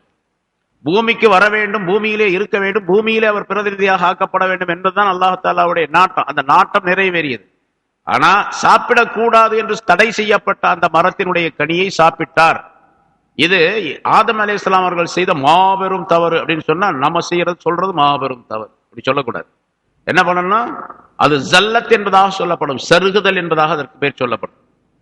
இமாம் கிராத் ஓதுறாரு, ஒரு ஆயத்து மறந்து போகுது, ஒரு ஆயத்தை விட்டுறாரு, முன்ன பின்ன ஓதிடுறாரு என்றிருந்தா அதுக்கு பேர் ஜல்லத் அப்படின்னு சொல்லப்படும். அது வேணுன்னே செய்யறதல்ல, அது குற்றமாக கருதப்பட மாட்டாது. அது ஜல்லத்தின் காரணமாக தொழுகை ஃபசாது ஆகாது. இப்படியெல்லாம் சில சட்டங்கள் இருக்கின்றன. அதுபோல ஜல்லத் என்ற சருகுதல் அவருக்கு ஏற்பட்டது. அதே மாதிரி இப்ராஹிம் அலைஹிஸ்ஸலாம் அவர்களுக்கு ஏற்பட்டிருக்கின்றது, மூசா அலைஹிஸ்ஸலாம் அவர்களுக்கு ஏற்பட்டிருக்கு, தாவூத் அலைஹிஸ்ஸலாம் அவர்களுக்கு ஏற்பட்டிருக்கின்றது. அல்லாஹ் தஆலா குர்ஆனிலே இவர்களை எல்லாம் சொல்லும் பொழுதும் கூட ஆதம் அலைஹிஸ்ஸலாம் அவர்கள் மன்னிப்பு தேடினார்கள். அவங்க ரப்பனா வலம்னா அன்ஃபுஸனா வ இல்லம் தக்ஃபிர் லனா வ தர்ஹம்னா லனகூனன்ன மினல் காசிரீன் என்று துஆ செய்து கொண்டே இருந்தார்கள். அல்லாஹ் தஆலா அவருடைய தௌபாவை ஏற்றுக்கொண்டான், பாவ மன்னிப்பு செய்தான் என்பதாக சொல்லப்படுகின்றது. தாவூத் அலைஹிஸ்ஸலாம் அவர்களுக்கு ஒரு சருகுதல் ஏற்பட்டது. ஃபஸ்தக்பர் ரப்பஹு வ ஹர்ர ராக்கியான் வ அனாப் என்று அல்லாஹ் தஆலா சொல்லுகின்றான். தன்னுடைய ரப்பிடத்தில் இஸ்திக்ஃபார் செய்தார் என்பதாக. இஸ்திக்ஃபார் செய்தார் என்பதனால பெரிய பாவத்தை செய்திட்டார்னு அர்த்தம் அல்ல. அவர்களுடைய விஷயத்தில் அது ஒரு ஜல்லத், சின்ன சருகுதல், பெரும் பாவமாக அவர்கள் நினைத்துக் கொண்டிருந்தார்கள். அதனால பாவ மன்னிப்பு தேடினார்கள். இது போன்று யூசுப் அலைஹிஸ்ஸலாம் அவருடைய விஷயத்திலும் இங்கே அல்லாஹ் தஆலா அந்த சருகுதல் ஏற்பட்டது. பிறகு அதிலிருந்து காப்பாற்றினான். காப்பாற்றி உயர்ந்த அடியாராக ஆக்கிவிட்டான் என்பதற்குரிய அடையாளத்தை, ஆதாரத்தை இன்னஹு மின் இபாதினல் முக்லஸீன் என்ற ஆயத்தின் மூலமாக அல்லாஹ் தஆலா சொல்லுகிறார். சரி, இப்ப யூசுப் அலைஹிஸ்ஸலாம் அவர்கள் முதல்ல போன வாரம் சொன்னோம், யூசுப் அலைஹிஸ்ஸலாம் அவர்களை தன்னுடைய ஆசைக்கு இணங்க வைக்க வேண்டும் என்பதற்காக முதல்ல அந்த பெண்மணி என்ன செஞ்சாரு? அங்க இருக்கக்கூடிய அந்த அரண்மனையில் இருக்கக்கூடிய எல்லா வாசல்களையும் அடைச்சு தாழ் போட்டார். அந்த பெண்மணி தாழ் போட்டார். 7 பிரம்மாண்டமான 7 வாசல்கள் இருந்தன. அதற்கு அந்த 7 வாசல்களையும் அடைச்சு தாழ் போட்டார், மூடிட்டார். பிறகு அங்கே சில சிலைகள் இருந்தன. நினைவார்த்தமாக சில உருவப்படங்கள், உருவ சிலைகளை எல்லாம் வைத்திருந்தார்கள். அதையெல்லாம் ஒரு துணியை போட்டு எல்லாத்தையும் மூடினாங்க அந்த பெண்மணி. அதுக்கு ஒரு துணி, இதுக்கு ஒரு துணி, அப்படியெல்லாம் போட்டு மூடினாங்க. யூசுப் அலைஹிஸ்ஸலாம் அவர்கள் கேட்டார்கள். கதவை அடைச்சதை கேட்க முடியாது, எஜமானி கதவை அடைக்கிறாங்க எதுக்குன்னு தெரியாது. இந்த படத்துக்கு துணியை போடுறீங்களா, பொம்மைக்கெல்லாம், இந்த உருவத்துக்கெல்லாம், சிலைகளுக்கெல்லாம் ஏன்னு கேட்டாங்க. நான் உன்னிடத்தில் தொடர்பு கொள்ள போகின்றேன், உன்னை எனக்கு விருப்பமாக இருக்கின்றது, அதனால் நீ என்னுடைய ஆசைக்கு இணங்க வேண்டும். அதனால இந்த சிலை தெய்வங்கள் எல்லாம், இதெல்லாம் நம்முடைய தெய்வங்கள், இந்த தெய்வங்கள் பார்த்து கொண்டு இருக்கக்கூடிய நிலையிலே அந்த செயலை நான் செய்யக்கூடாது என்பதற்காக வேண்டி அதை துணியை போட்டு மூடுறேன் சொன்னார். யூசுப் அலைஹிஸ்ஸலாம் அவர்கள் சொன்னார்கள், இந்த உயிரற்ற, பேச முடியாத, கேட்க முடியாத, எதுவும் செய்ய முடியாத இந்த சிலைகள் பார்க்கின்றன என்பதற்காக துணியை போட்டு மூடக்கூடிய நீ எல்லாவையும், என்னையும் உன்னையும் படைத்த ரப்பு பார்த்து கொண்டிருக்கின்றான் என்பதை மறந்து விட்டாயா அப்படின்னு கேட்டாங்க. ஆக அந்த பெண்மணிக்கு, ஜலீஹாவுக்கு உச்சகட்டமான ஷஹ்வத், ஆசை ஏற்பட்டு இருந்தது. யூசுப் அலைஹிஸ்ஸலாம் அவர்களுக்கு உச்சகட்டமான அல்லாஹ்வுடைய பயம் ஏற்பட்டிருந்தது. அதனால இவர்கள் சொல்லக்கூடிய உபதேசம் எல்லாம் அவர்களுக்கு ஏறவே இல்லை அந்த நேரத்தில். சரி, கடைசியாக அவரை தன்னுடைய ஆசைக்கு அழைத்தார். எந்த விதமான முயற்சியும் பலிக்கவில்லை. யூசுப் அலைஹிஸ்ஸலாம் அவர்கள் அந்த பெண்ணை விட்டு தப்பிப்பதற்காக வேண்டி ஓடினார்கள். வாசலை நோக்கி ஓடினார்கள். வாசல் அடைக்கப்பட்டு இருக்கின்றது, தாழ் போடப்பட்டு இருக்கின்றது, அல்லது பூட்டப்பட்டு இருக்கின்றது. இவர் வெளியே ஓட முடியவில்லை, ஓட முடியாது கண்டிப்பா. அந்த பெண்மணி திறந்து விட்டா தான் போக முடியும். அந்த மாதிரி உள்ள அமைப்பில் அது அடைக்கப்பட்டு விட்டது. இருந்தாலும் முயற்சி செய்ய வேண்டும் என்பதற்காக வேண்டி வாசலை நோக்கி ஓடுறாங்க ஹஜ்ரத் யூசுப் அலைஹிஸ்ஸலாம் அவர்கள். ஓடன உடனே அந்த வாசல் திறக்கப்பட்டது. எப்படி திறக்கப்பட்டது அப்படிங்கிறது கருத்து. பொதுவாக தாள் போட்டு வைத்திருந்தார், அதை திறந்து கொண்டு வெளியே ஓட ஆரம்பித்தார்கள் அப்படின்னு ஒண்ணு. அல்லது யூசுப் அலைஹிஸ்ஸலாம் அவர்கள் மிகப்பெரிய கவலையுடன், மிகப்பெரிய ஒரு துணிச்சலுடன், எப்படியாவது இந்த பெண்ணை விட்டும் தப்பிக்க வேண்டும், யா அல்லாஹ் என்னை நீ காப்பாற்று இந்த செயலில் இருந்து என்பதாக நினைத்து கொண்டு ஓட ஆரம்பித்தார்கள். மூடப்பட்டிருந்த, தாழ் போடப்பட்டிருந்தால் அல்லது பூட்டப்பட்டிருந்த அந்த கதவு தானாக திறந்து கொண்டது. இதுவும் சரியான வரலாறு தான். ஏன்னா ஒரு நபியை அல்லாஹ் காப்பாற்ற வேண்டும் என்பதற்காக வேண்டி அடைக்கப்பட்ட அந்த கதவை அல்லாஹ் திறந்து காட்டினார். ஓடும்போது, வேகமா ஓடும்போது இவர் தப்பித்து விடக்கூடாது என்பதற்காக வேண்டி ஜலீஹா என்ன செய்தா, சட்டை பிடிச்சிட்டாங்க. வேகமா ஓடி போய் சட்டை பிடிச்சிட்டாங்க. பின்னால் சட்டை பிடிச்ச உடனே அது நேரம் அப்படி கிழிஞ்சு போச்சு. அவங்க முன்னால இழுக்க, இவங்க பின்னால இழுக்க, அந்த சட்டை நேரம் பின்னால கிழிஞ்சு போச்சு. நீட்டு போக்கில் கிழிஞ்சது, கிழிஞ்சு விட்டது. யூசுப் அலைஹிஸ்ஸலாம் அவர்கள் அப்படியே ஓடினார்கள். இவங்க பிடிச்சி இழுத்துக்கிட்டு இருக்காங்க, ஓடுறாங்க. வாசல் கிட்ட வந்து அந்த கதவை திறந்துச்சு. வெளியே அப்படி தலையை நீட்டுறாங்க. அங்க ஜலீஹாவுடைய கணவர் அசீஸ் நிற்கிறார். அல்லாஹ் சொல்லுங்க, வஸ்தபகல் பாப, ரெண்டு பேரும் வாசலுக்கு முந்தி சென்றார்கள், ஓடி சென்றார்கள். அப்ப 7 வாசல்ல ஒரு வாசல் வழியே தான் ஓட வர முயற்சி செய்தார். எல்லா வாசல் பக்கம் போகல, ஒரு வாசல். அங்க முதல்ல சொன்னா வல்லகத்தில் அபுவாப, எல்லா வாசல்களையும் அந்த பெண்மணி அடைத்தார், பூட்டினார் அப்படின்னு. இங்க அல்லாஹ் சொல்ல வஸ்தபகல் பாபு, ஒரு வாசலிலே ரெண்டு பேரும் ஒன்றாக ஒருவருக்கொருவர் முந்தி செல்வதற்காக வேண்டி முன்னால யூசுப் அலைஹிஸ்ஸலாம் போறாங்க, பின்னால ஜலீஹா போறாங்க. வகத்தத் கமீஸஹு, அவருடைய சட்டையை கிழித்து விட்டார், பின்னால் இருந்து கிழித்து விட்டார். வால்ஃபயா சய்யிதஹா லதல் பாப், அங்க பார்த்தா அவர் நிற்கிறார். வால்ஃபயா, இருவரும் கண்டுகொண்டார்கள் சய்யிதஹா, அந்த பெண்ணுடைய சய்யிதை, தலைவரை. பொதுவாக கணவருக்கு சய்யித் என்பது அரபு நாட்டில் சொல்லக்கூடிய பழக்கம். அந்த காலத்திலேயே யூசுப் அலைஹிஸ்ஸலாத்துடைய காலத்திலேயே எகிப்து நாட்டில கணவனுக்கு சய்யித், தலைவர் அப்படின்னு சொல்ற பழக்கம் உண்டு. அல்லாஹ் தஆலா இங்கே சொல்லுகின்றார், வால்ஃபயா, அவ்விருவரும் பெற்றுக்கொண்டார்கள் சய்யிதஹா, அவளுடைய தலைவரை, லதல் பாப், அந்த வாசலுக்கு பக்கத்திலே. உடனே இந்த பெண்மணி, பெண்கள் ரொம்ப சூழ்ச்சி உள்ளவங்க, அறிவு கம்மியா இருந்தாலும் சூழ்ச்சி ரொம்ப அதிகம். அல்லாஹ் தஆலா சொல்றான். உடனே பிளேட்டை மாத்தினாங்க. ஹாலத் சொன்னாங்க. சரிங்க, இன்னொரு விஷயம் இருக்குது.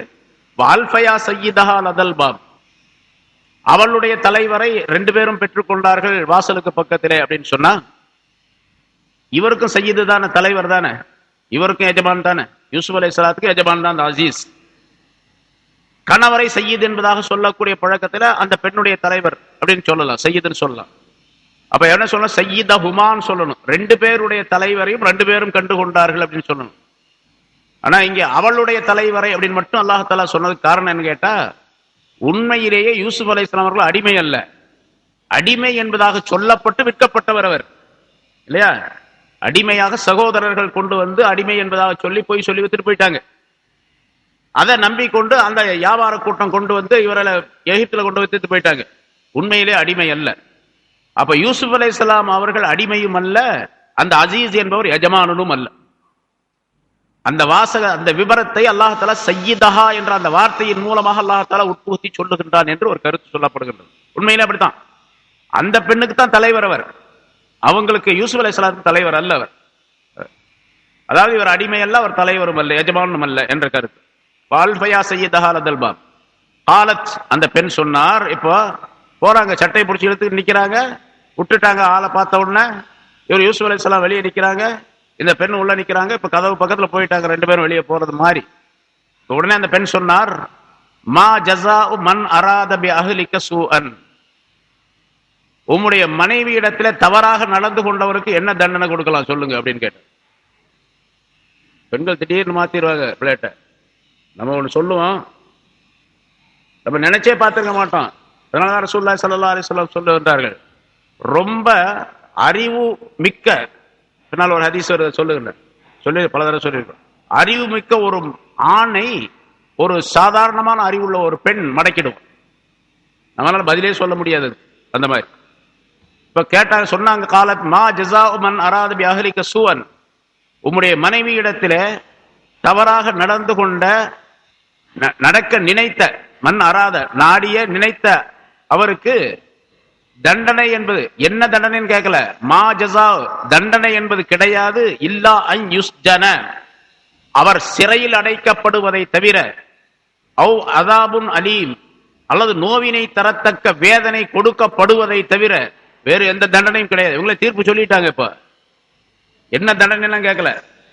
ரெண்டுல ஒண்ணு செய்யணும். ஒண்ணு இவரை கொண்டு போய் சிறையில் அடைக்கணும், அல்லது ஏதாச்சும் சவுக்கடி சாட்டை அடி கொடுக்கணும் இவருக்கு. ஏன்னா என்னிடத்துல இவர் தவறாக நடந்துகிட்டார், அதனால என்று அவங்களே தீர்ப்பி சொல்றாங்க. சொல்லிட்டு சொன்னாங்க, அந்த பெண்மணி சொன்னார், கால ஹிய ராவதத்னி அன் நப்சி. இப்ப யூசுப் அலைஹிஸ்ஸலாம் சும்மா இருக்க முடியுமா? உடனே பதில் சொல்லி ஆகணும். பதில் சொல்லாவிட்டா சும்மாவே இருந்தாங்கன்னு வச்சுங்க, என்ன ஆகும்?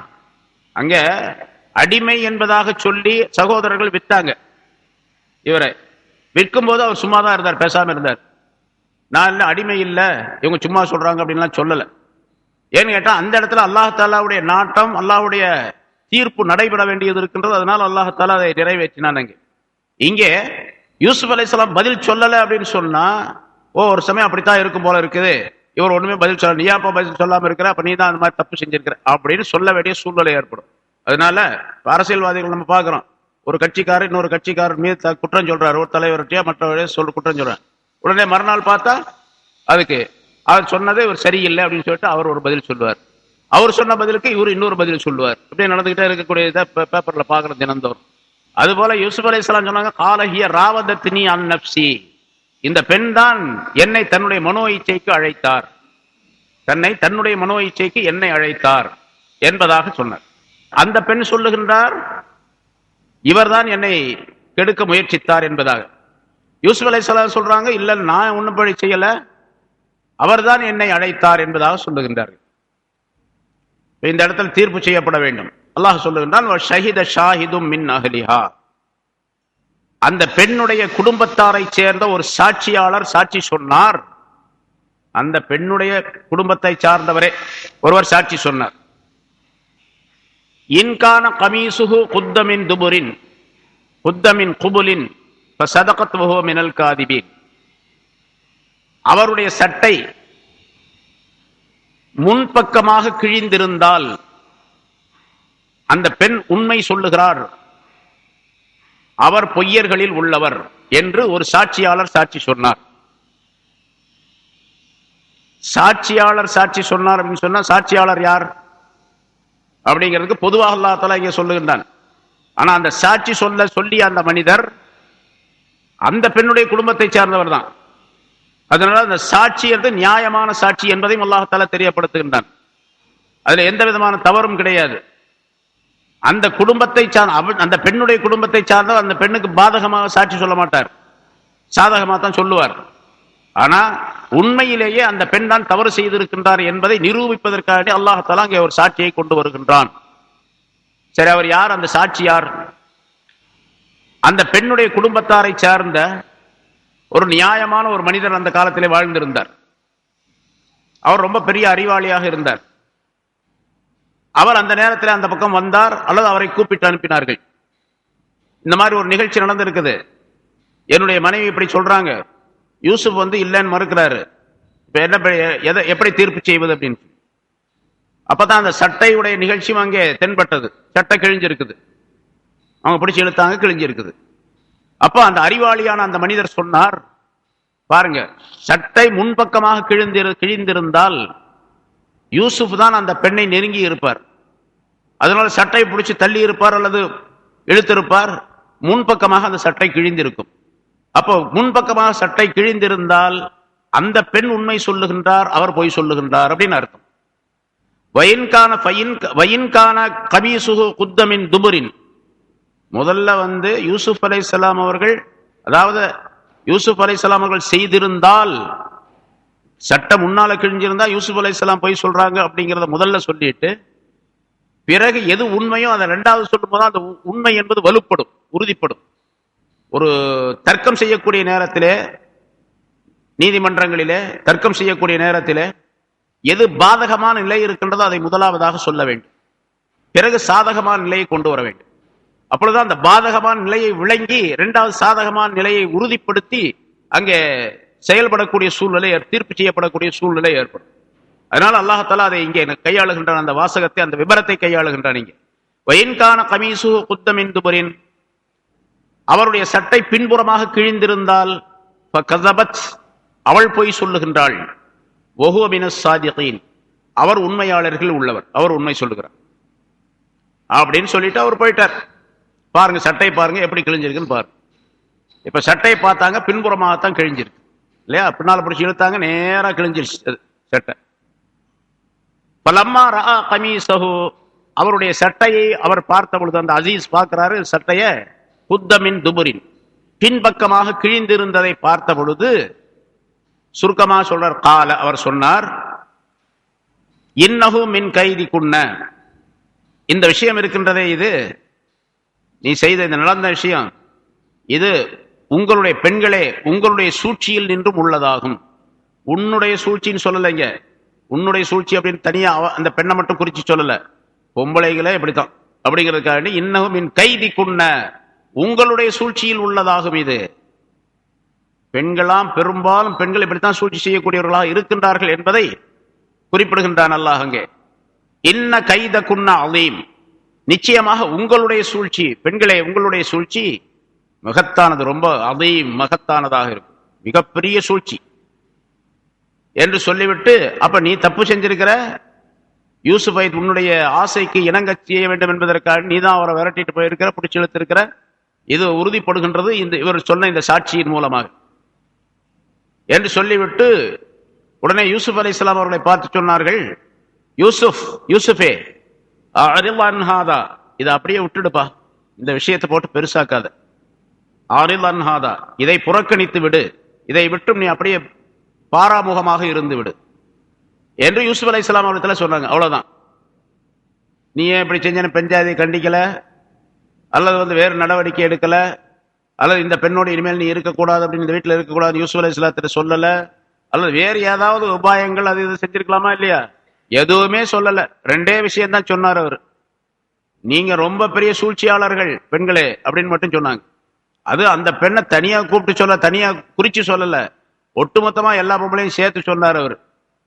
அது யூசுப் அலைஹிஸ்ஸலாத்தை பார்த்து, இதை நீ இந்த பிரச்சனையை விட்டு அப்படியே விட்டுடு, அதை போட்டு பெருசுபடுத்திட்டு இருக்காத அப்படிங்கிற கருத்துல அந்த அசீஸ் சொன்னார். சொல்லிட்டு திரும்ப தன்னுடைய மனைவி ஜலீஹாவிடத்துல சொல்லுகின்றார், வஸ்தக்ஃபிரி லிதம்பிகி, உன்னுடைய பாவத்துக்கு நீ மன்னிப்பு தேடிக் கொள்வாயாக. நீ பாவம் செஞ்சுட்ட, அதனால நீ மன்னிப்பு தேடிக்கொள், நான் உன்னை வேற ஒன்றும் செய்ய போறதில்ல, நீ மன்னிப்பு தேடிக்க. மன்னிப்பு தேடிக்கொள் அப்படின்னு சொன்னா அல்லாஹ்விடத்தில் மன்னிப்பு தேடிக்கொள்ள அர்த்தம் அல்ல இங்க. ஏன்னு கேட்டா அல்லாஹுவை நம்பாத காலம் அது, அல்லாஹ் என்றால் யார் என்று தெரியாத காலம் அது. அங்கே குஃபுர் நிறைந்திருந்த காலம், இஸ்லாம் என்பது கிடையாது அங்கே. அப்பொழுது யூசுப் அலைஹிஸ்ஸலாம் தான் பின்னால, அதுக்கு பின்னால இஸ்லாத்தை பற்றி சொல்லுகின்றார்கள், அதற்கு பிறகு மக்கள் எல்லாம் இஸ்லாத்தை சேருகின்றார்கள் என்பது பின்னால் உள்ள வரலாறு.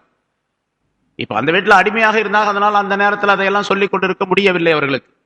ஆனா அவருடைய நடவடிக்கைகள் எல்லாம் அல்லாஹ்வை வணங்குவதாக, அல்லாஹ்வை தொடுவதாக, அல்லாஹ் ஒருவன் இருக்கின்றான் என்பதை எடுத்து காட்டுவதாகவே இருந்தது நடவடிக்கைகள். ஆனா இங்கே இஸ்தக்ஃபிரி லிதம்பிகி வஸ்தக்ஃபிரி லிதம்பிகி, உன்னுடைய பாவத்துக்கு நீ மன்னிப்பு தேடிக்கொள்வாயாக என்று அந்த பெண்மணியை பார்த்து சொன்னது, நீ அவரிடத்துல மன்னிப்பு கேளு, என்னிடத்துல மன்னிப்பு கேட்டு அப்படின்னு அர்த்தம். உன்னுடைய கணவனாகி என்னிடத்தில் நீ மன்னிப்பு கேட்டு, இனிமேல் நான் அந்த மாதிரிலாம் தப்பு செய்ய மாட்டேங்க அப்படின்னு என்னிடத்துல மன்னிப்பு கேட்டுக்கொள். அதே போன்று அவரிடத்திலும் நான் இனிமேல் ஒன்னு அந்த மாதிரிலாம் செய்ய மாட்டேன் அப்படின்னு சொல்லி மன்னிப்பு கேட்டு என்று அர்த்தம். இன்னைக்கு குந்தி மினல் ஹாத்தியின், ஏன் மன்னிப்பு கேட்க சொல்றேன் தெரியுமா, நிச்சயமாக நீ தவறு செய்யக்கூடியவர்கள் உள்ள பெண்ணாக நீ ஆகிவிட்டாய், ஆகவே நீ மன்னிப்பு தேடிக்கொள்வாயாக என்று யூசுப் அலைஹிஸ்ஸலாம் அந்த அசீஸ் இந்த ரெண்டு பேருக்கும் தன்னுடைய மனைவி ஜலீஹாவை பார்த்து சொன்னார்கள் என்பதாக குறிப்பிடுகின்றார். ஜலீஹா என்ற பெண் அந்த யூசுப் அலைஹிஸ்ஸலாம் அவர்களை அழைக்கின்ற நேரத்தில் எத்தனையோ ஆசை வார்த்தைகளை எல்லாம் சொல்லி அழைத்தார்கள். இருந்தாலும் தன்னால் இயன்ற அளவுக்கு அந்த பெண்ணத்தில் தப்பித்துக் கொள்வதற்காக வேண்டி முயற்சித்தார்கள். முடியாத பட்சத்துல தான் அந்த வாசலை நோக்கி ஓடினார்கள், எப்படியாவது நம்ம வெளியாவதான் ஓடி போயிடுவோம் அப்படின்னு சொல்லிட்டு ஓடினாங்க. இதிலிருந்து ஒரு கருத்து தெரிவிக்கப்படுகின்றது, பாவங்கள் நிகழக்கூடிய ஒரு இடம், பாவங்கள் ஏற்படும், தவறுகள் ஏற்பட்டுவிடும் என்று ஒரு இடத்திலே தவறுகள் ஏற்பட்டுவிடும் என்று தெரிந்தால் அந்த இடத்துக்கு முதல்ல போகக்கூடாது. இந்த இடத்துக்கு போனா கண்டிப்பா தவறு ஏற்படும் என்று தெரிந்தால் அதெல்லாம் நான் பார்த்துக்கோங்க, சமாளிச்சுக்கிறேன், எனக்கு ரொம்ப மனோ வலிமையெல்லாம் இருக்கு, அல்லாஹ்வுடைய பயம் இருக்கு, அப்படி இருக்கு இப்படிலாம் சொல்லிட்டுலாம் போகக்கூடாது. ஏன்னு கேட்டா நபிமார்களோட வலிமை உள்ளவர்கள் யாரும் கிடையாது, மனோ வலிமை உள்ளவர்கள், ஈமான் வலிமை உள்ளவர்கள் யாரும் கிடையாது. அவங்களே அந்த இடத்துல இருந்து சமாளிக்க முடியல, அதனால ஓடினாங்க வெளியே. பாவங்கள் ஒரு இடத்துல ஏற்படும் என்று தெரிந்தால் அந்த இடத்துக்கு போகக்கூடாது. சரி, அப்படி ஒரு இடத்துல பாவம் நிகழ்கின்ற ஒரு இடத்துல இருந்தாரு, நிகழக்கூடிய சூழ்நிலை, பாவத்தை செய்யக்கூடிய சூழ்நிலை ஏற்பட்டால் தன்னால் எவ்வளவு முடியுமோ அவ்வளவு முயற்சி செய்து அந்த பாவத்தை விட்டு தப்பிப்பதற்கு முயற்சிக்க வேண்டும். எவ்வளவு முடியுமோ அவ்வளவு. நம்ம ஒண்ணுமே பண்ண முடியாதுங்க, நம்ம கைகாலெல்லாம் கட்டி போட்டாங்க, இனிமேல் ஒண்ணுமே முடியாது அப்படின்னு சும்மா இருந்துடக்கூடாது. ஏன்னா யூசுப் அலைஹிஸ்ஸலாம் அவர்களுக்கு எதுவுமே முடியாது என்று அங்க தெரியும். கதவெல்லாம் தாழ் போட்டு பூட்டப்பட்டு விட்டது, எல்லாம் பூட்டப்பட்டு விட்டது. அவருக்கு கண்டிப்பா தெரியும், கதவை திறந்துகிட்டு நம்ம வெளியே போக முடியாது என்றும் தெரியுமா. கதவை திறந்துகிட்டு வெளியே போக முடியாது, நமக்கு கதவு திறக்கப்பட மாட்டாது என்பதும் தெரியும். இருந்தாலும் கதவு பக்கம் நோக்கி ஓடினார், கதவை பார்த்து ஓடினார். ஏன்னு கேட்டா எப்படியாவது வெளியே போறதுக்கு ஏதாவது வழி கிடைக்காதா என்று ஓடினார். அப்ப பாவத்தை விட்டும் தப்பிப்பதற்காக வேண்டி தன்னால் ஆன எல்லா வகையான முயற்சிகளையும் செய்ய வேண்டும். அப்படி செய்தால் அல்லாஹ்தால பாதுகாப்பார் அந்த பாவத்தை விட்டு என்பதும் இங்கே யூசுப் அலைஹிஸ்ஸலாம் அவர்கள் நடந்து கொண்ட அந்த விதத்திலே நமக்கு படிப்பினையாக தரப்படுகிறது. ஆரம்பத்திலே சொன்னோம், யூசுப் அலைஹிஸ்ஸலாம் அவர்களுடைய அந்த வரலாற்றிலே ஒவ்வொரு ஆயத்திலும் மனிதர்களுக்கு ஏராளமான படிப்பினைகள் இருக்கின்றன. உலகம் உள்ள அளவுக்கும், நமக்கு மட்டுமல்ல, உலகத்தில் எல்லா மனிதர்களுக்கும் படிப்பினை இருக்கின்றது. அதிலே இது ஒரு படிப்பினை. பாவத்தை விட்டு தப்பிப்பதற்காக நம்மாலான எல்லா முயற்சிகளையும் செய்ய வேண்டும். முயற்சியே செய்யாம இருந்துட்டு நான் என்னங்க பண்ணுவேன், போனேன் அப்படி ஆகி போச்சு இப்படி ஆகி போச்சு அப்படின்லாம் சொன்னா அது ஒப்புக்கொள்ளப்பட மாட்டார். அது குற்றம் தான் என்பதா பொருளாகும். சரி, இந்த ஷஹித ஷாஹிதும் மின் அஹ்லிஹா, அந்த பெண்ணுடைய குடும்பத்தை சேர்ந்த ஒரு சாட்சியாளர் சாட்சி சொன்னார் அப்படின்றது பாருங்க. இப்ப சொன்னோம், ஒரு அறிஞர் ரொம்ப விவேகமானவர், அவர் சாட்சி சொன்னார் இந்த மாதிரி அப்படின்னு சொல்லிட்டு. இன்னொரு 2 கருத்து சொல்லப்பட்டு இருக்கின்றது. அந்த சூழ்நிலை இருக்குது பாருங்க, யாருமே சாட்சி சொல்லல அந்த இடத்துல, மனிதர்கள் யாரும் கிடையாது. ஷஹித ஒரு சாட்சியாளர் சாட்சி சொன்னார்னு சொன்னா அந்த சாட்சியாளர் இந்த கமீஸ் தான் சாட்சி. அந்த கமீஸை பார்க்கிறார் அந்த அசீஸ். அவர் நிதி மந்திரி இல்ல, நாட்டுல நிதி மந்திரியா இருந்தாருன்னா அவர் ரொம்ப அறிவாளியா தானே இருக்கணும், ரொம்ப பெரிய அறிவாளியா தான் இருக்கணும். அவரு பார்க்கிறாரு, சட்டை பின்னால கிழிஞ்சு இருக்குது. அப்பதான் சொன்னாரு, இந்த சட்டை பின்னால கிழிஞ்சிருக்கிறதே நீ தான் குற்றம் செஞ்சிருக்கன்னு அர்த்தம். இது முன்னால கிழிஞ்சிருச்சுன்னா இவர் குற்றம் செஞ்சிருப்பாரு. அதனால அந்த சட்டை தான் சாட்சி, அந்த கமீஸ் தான் சாட்சி என்பதாக மற்றொரு கருத்து சொல்லப்பட்டிருக்கு.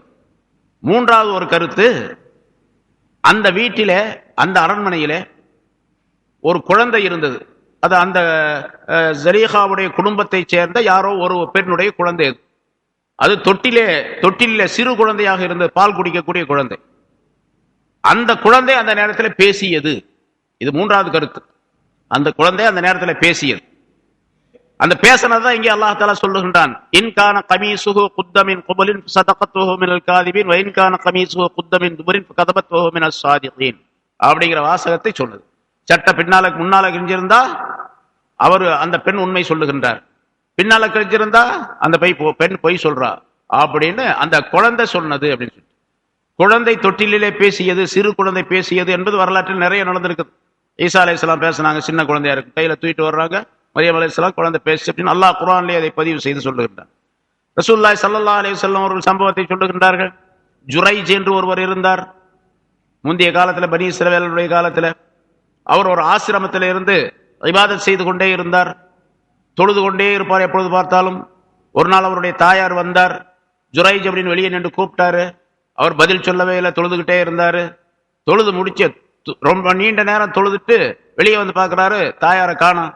அப்ப அந்த தாயார் சொன்னார், நான் கூப்பிட்டு நீ பதில் சொல்லாம இருக்கிறியா, உன்னை அல்லாஹ் தஆலா யாராவது ஒரு வேசியுடைய முகத்துல முழிக்காம, வேசியுடைய விஷயத்துல ஈடுபடுத்தாம அல்லாஹ் தஆலா உன்னை மௌத்தாக்க மாட்டான் அப்படின்னு ஒரு தவறான ஒரு சாபத்தை சொல்லிவிட்டு போயிட்டார் அந்த பெண்மணி தாயார். ஆசிரமத்தில் வணங்கி கொண்டிருந்த அந்த ஜுரைஜ் என்பவருக்கு பல பேர் எதிரிகள் இருந்தாங்க. அந்த எதிரிகள் என்ன பண்ணாங்கன்னு கேட்டா, இந்த பெண்ணுடைய சாபம் பலிக்க வேண்டும், தாயாருடைய சாபம். அதுக்காண்டி அல்லாஹ் தஆலா ஒரு ஏற்பாட்டை செய்கின்றான். பொதுவாகவே தாய் தந்தையுடைய சாபத்துக்கு இலக்கானவர், அந்த சாபத்திற்குரிய விஷயம் உலகத்திலே நடைபெறாமல் அவர் மௌத்தாக மாட்டார். தாய் தந்தையுடைய சாபம் ஏற்பட்டுச்சுன்னா அந்த சாபம் கண்டிப்பாக அந்த மனிதனுக்கு ஏற்படும். அவர் மௌத்தாகிறதுக்கு முன்னால் அந்த சாபத்துக்கு இலக்காயிடுவார். அதற்கு உதாரணத்தை தான் ரசூலுல்லாஹி ஸல்லல்லாஹு அலைஹி வஸல்லம் சொல்லுகின்றார்கள் இங்கே. அப்ப அந்த எதிரிகள் எல்லாம் சேர்ந்து என்ன பண்ணாங்க, ஒரு விபச்சாரியான ஒரு பெண்ணை கூப்பிட்டு, உனக்கு நிறைய காசு தர்றோம், நீ இந்த ஜுரைஜ் என்பவர் என்ன கெடுத்துட்டாரு. அந்த பெண் ஹமலா இருந்தா, அதாவது கர்ப்பமாக இருந்தாள். ஒரு விபச்சாரத்தின் மூலமாக அந்த பெண் கர்ப்பமாக இருந்தார். அந்த பெண்ணை கூப்பிட்டு காசு கொடுத்து, இந்த எனக்கு ஏற்பட்டிருக்கக்கூடிய கர்ப்பம் இந்த ஜுரைஜ் என்பவரின் மூலமாகத்தான் ஏற்பட்டது என்பதாக நீதிமன்றத்தில் நீ சொல்லணும் அப்படின்னு சொல்லி சொன்ன. அதே பஞ்சாயத்தார்கள் இருந்தாங்க, போய் அந்த பெண் சொன்னா, காசை வாங்கிட்டு சொன்னான். ஜுரைஜ் அழைச்சிட்டு வர சொன்னான். அந்த நீதிபதி அழைச்சிட்டு போனது மட்டுமால் அவர் வணங்கி கொண்டிருந்த அந்த ஆசிரமம் இருக்கின்றத ஒரு குடிசை, ஒரு போய் வீடு, அது பூராத்தையும் இடிச்சு தள்ளிட்டாங்க. இந்த மாதிரி அநியாயம் பண்ணி நீ வேஷம் போட்டுக்கிட்டு தெரியறியா சாமியார் மாதிரி, நம்ம நாட்டில் சாமியார் பல பேர் இருக்காங்களே, அந்த மாதிரி நினைச்சுக்கிட்டு அவங்க சொன்னாங்க. சரி, நான் அவரை கூப்பிட்டு போய் நீதிமன்றத்தில் நிறுத்தினாங்க. அவன் கேட்டார், யார் அந்த பெண் அப்படின்னு கேட்டார். ஜுரைஜ் கேட்டார், யார் அந்த பெண் அப்படின்னு சொல்லி. அந்த பெண் கொண்டு வரப்பட்டாள். அப்போ இவர் தான் என்னிடத்துல விபச்சாரம் செஞ்சார் அப்படின்னு சொல்லி அந்த பெண் சொன்னாள். அந்த இவருக்குரியதான் என்னுடைய வயிற்றிலே வளரக்கூடிய என்னுடைய கையிலே இருக்க அந்த குழந்தை பெற்றெடுத்திருக்க, அந்த கையில குழந்தை வச்சுட்டு இருக்கிறார், இந்த குழந்தை இவருடையதான் அப்படின்னு சொல்லி சொன்னார். ஜுரைஜ் பக்கத்துல போனார். அந்த குழந்தையுடைய வயிற்றுல தன்னுடைய விரலால குத்தினார். குழந்தையே, யா சபி மன்னவு, உன்னுடைய தந்தை யார் அப்படின்னு கேட்டார். விரல குத்தி கேட்டார், உன்னுடைய தந்தை யார் அப்படின்னு. அப்ப அந்த குழந்தை பேசி, இந்த காட்டில் இருக்கக்கூடிய இன்ன இடையன், ஆடு மேய்க்கக்கூடிய இன்ன இடையன் என்னுடைய தந்தை அப்படின்னு சொல்லி அந்த குழந்தை சொல்லிச்சு என்பதாக சொல்லப்பட்டு ரசூலுல்லாஹி ஸல்லல்லாஹு அலைஹி வஸல்லம் சொல்றாங்க. சரி, இப்போ அந்த தாய் சாபமிட்டது நடந்தது, அது வேற விஷயம். ஆனா அந்த குழந்தை பேசியது அதிசயம் என்ற காரணத்தால் அந்த குழந்தையுடைய சாட்சியை ஏற்றுக்கொண்டு அவரை விடுதலை செய்தார்கள். ஆசிரமத்தை அந்த அரசரை கட்டி கொடுத்தார் என்றெல்லாம் வரலாறு நீண்டது. சரி, இப்படி ஒரு குழந்தை பேசியது என்பதாக சொல்லப்பட்டிருக்கின்றது. அது மாதிரி ஒரு பனி இஸ்ரவேலர்கள், அதாவது ஈசா அலைஹிஸ்ஸலாம் அவர்கள் இறந்துட்டு அவங்க வானத்துக்கு உயர்த்தப்பட்டு விட்டார்கள். அதுக்கு பின்னால் யூதர்கள் எல்லாம் பலவிதமான துன்பங்களை இந்த ஈசா அலைஹிஸ்ஸலாம் நம்பியவர்களுக்கு செய்தார்கள். ஒரு பெரிய நெருப்பு குண்டத்தை வளர்த்து அதுல மக்களை எல்லாம் தூக்கி போட்டார்கள். அதாவது ஈசாவை யார் நம்புகின்றாரோ அவர்களை எல்லாம் நெருப்புல தூக்கி போடுறது. ஈசாவை நாங்கள் மறுக்கின்றோம், நம்பவில்லை என்று சொன்னால் அவர்களை விடுதலை செய்வது. இப்படி ஒரு பெரும் நெருப்பு குண்டம் தூக்கி எரிக்கப்பட்டு அது பல மக்களை தூக்கி போட்டார்கள். ஈசா அலைஹிஸ்ஸலாம் அவர்கள் மீது நம்பிக்கை கொண்டு ஒரு பெண்மணி வந்தார். அந்த பெண்மணியுடைய கையில ஒரு பச்சை குழந்தை இருந்தது, ஒரு குழந்தை இருந்தது. அதுக்கு நெருப்புக்கு பக்கத்துல போறார். ஈமான் கொள்வது, நபியை கொண்டு ஈமான் கொள்வது சத்தியம் உண்மை என்பதை தெரிந்திருந்த அந்த பெண்மணி ஈமானை விடுவதற்கு தயாராக இல்லை. நெருப்பு கொண்டதுக்கு பக்கத்துல போனாங்க. போகும்போது அந்த குழந்தையுடைய முகத்தை, கையில குழந்தை இருக்குது, குழந்தையுடைய முகத்தை பார்த்து, இந்த குழந்தைக்காக வேண்டி நான் வாழ வேண்டும், நான் இந்த ஈமானை விட்டு விடலாமா, இவர்கள் சொல்லுகின்ற மாதிரி சொல்லலாமா என்பதெல்லாம் யோசனை பண்ணு. அந்த நேரத்தில் அந்த குழந்தை பேசியது, என்னுடைய அருமை தாயே, நீ கவலைப்படாதே, நீ இந்த நெருப்பிலே குதித்து விடு, உனக்கு அல்லாஹ் விமோச்சனம் அளிப்பான் என்பதாக அந்த குழந்ை பேசியது. அந்த குழந்தையோடு அந்த பெண் விழுந்தாள் நெருப்பில். அந்த பெண் பாதுகாக்கப்பட்டாள். ஆனா அல்லாஹ் அதை குர்ஆன்ல சொல்லுகின்றான். அதாவது வஸ்ஸமா இதாத்தில் புரூஜ் அப்படிங்கிற ஆயத்தினுடைய தொடரில் குத்தில அஸ்ஹாபுல் உஹ்தூத், நெருப்பு குண்டம் உடையவர்கள் சபிக்கப்பட்டார்கள் என்பதாக அல்லாஹ் சொல்லுகின்றான். அந்த சம்பவத்தில் ஒரு குழந்தை பேசியது என்பதாக சொல்லப்பட்டிருக்கின்றது. இது மாதிரி பல குழந்தைகள் பேசி இருக்கின்றன. பிராவுனுடைய வீட்டில் ஒரு குழந்தை இருந்து அந்த குழந்தை பேசியது என்பதாக சொல்லப்படுகின்றது. ஈமான் கொண்ட அந்த ஒரு பெண்ணை பற்றி உள்ள சாட்சி சொல்லியது என்பதாக சொல்லப்படும். இப்படி வரலாற்றிலே ஒரு 10 அல்லது 11 குழந்தைகள் பேசியதாக வருகின்றது. அதிலே ஒரு குழந்தை, இந்த குழந்தை யூசுப் அலைஹிஸ்ஸலாம் அவர்களுக்கு சாட்சி சொன்ன குழந்தை என்பதாகவும் கருத்து சொல்லப்பட்டு இருக்கின்றது. ஆனா எல்லாத்தை விட சிறந்த கருத்து, இந்த 3ல சிறந்த கருத்து, ஒன்னு அந்த அறிவாளி சொன்ன சாட்சி, 2வது அந்த சட்டை கிழிந்திருந்ததை பார்த்து அவர் எடுத்துக்கொண்ட அந்த அறிவார்ந்த ஒரு நிலை, அது ஒரு சாட்சி, குழந்தை ஒரு சாட்சி. இந்த 3ல எது சிறந்தது அப்படின்னு கேட்டா, அந்த சட்டை கிழிந்திருந்ததை பார்த்து புரிந்து கொண்டாரு, அதான் சரியான சாட்சி. ஏன்னு கேட்டா, ஒரு அரபில ஒரு இது சொல்லப்போ இன்ன லிசானல் ஹால் அபுலக மின் லிசானில் கால் என்பதால், நாக்கு சொல்லுகின்ற நாக்கை விட அந்த நிலைமை லிசானுல் ஹால்னா அந்த நிலைமையுடைய நாவு, நிலைமை என்ன இருக்கின்றதோ அதை பார்த்து புரிந்து கொள்ளக்கூடிய ஒரு தன்மை, அதுதான் மிகச் சிறந்தது என்பதால் மனிதன் சொல்லுவதை விட நிலைமையை அனுசரித்து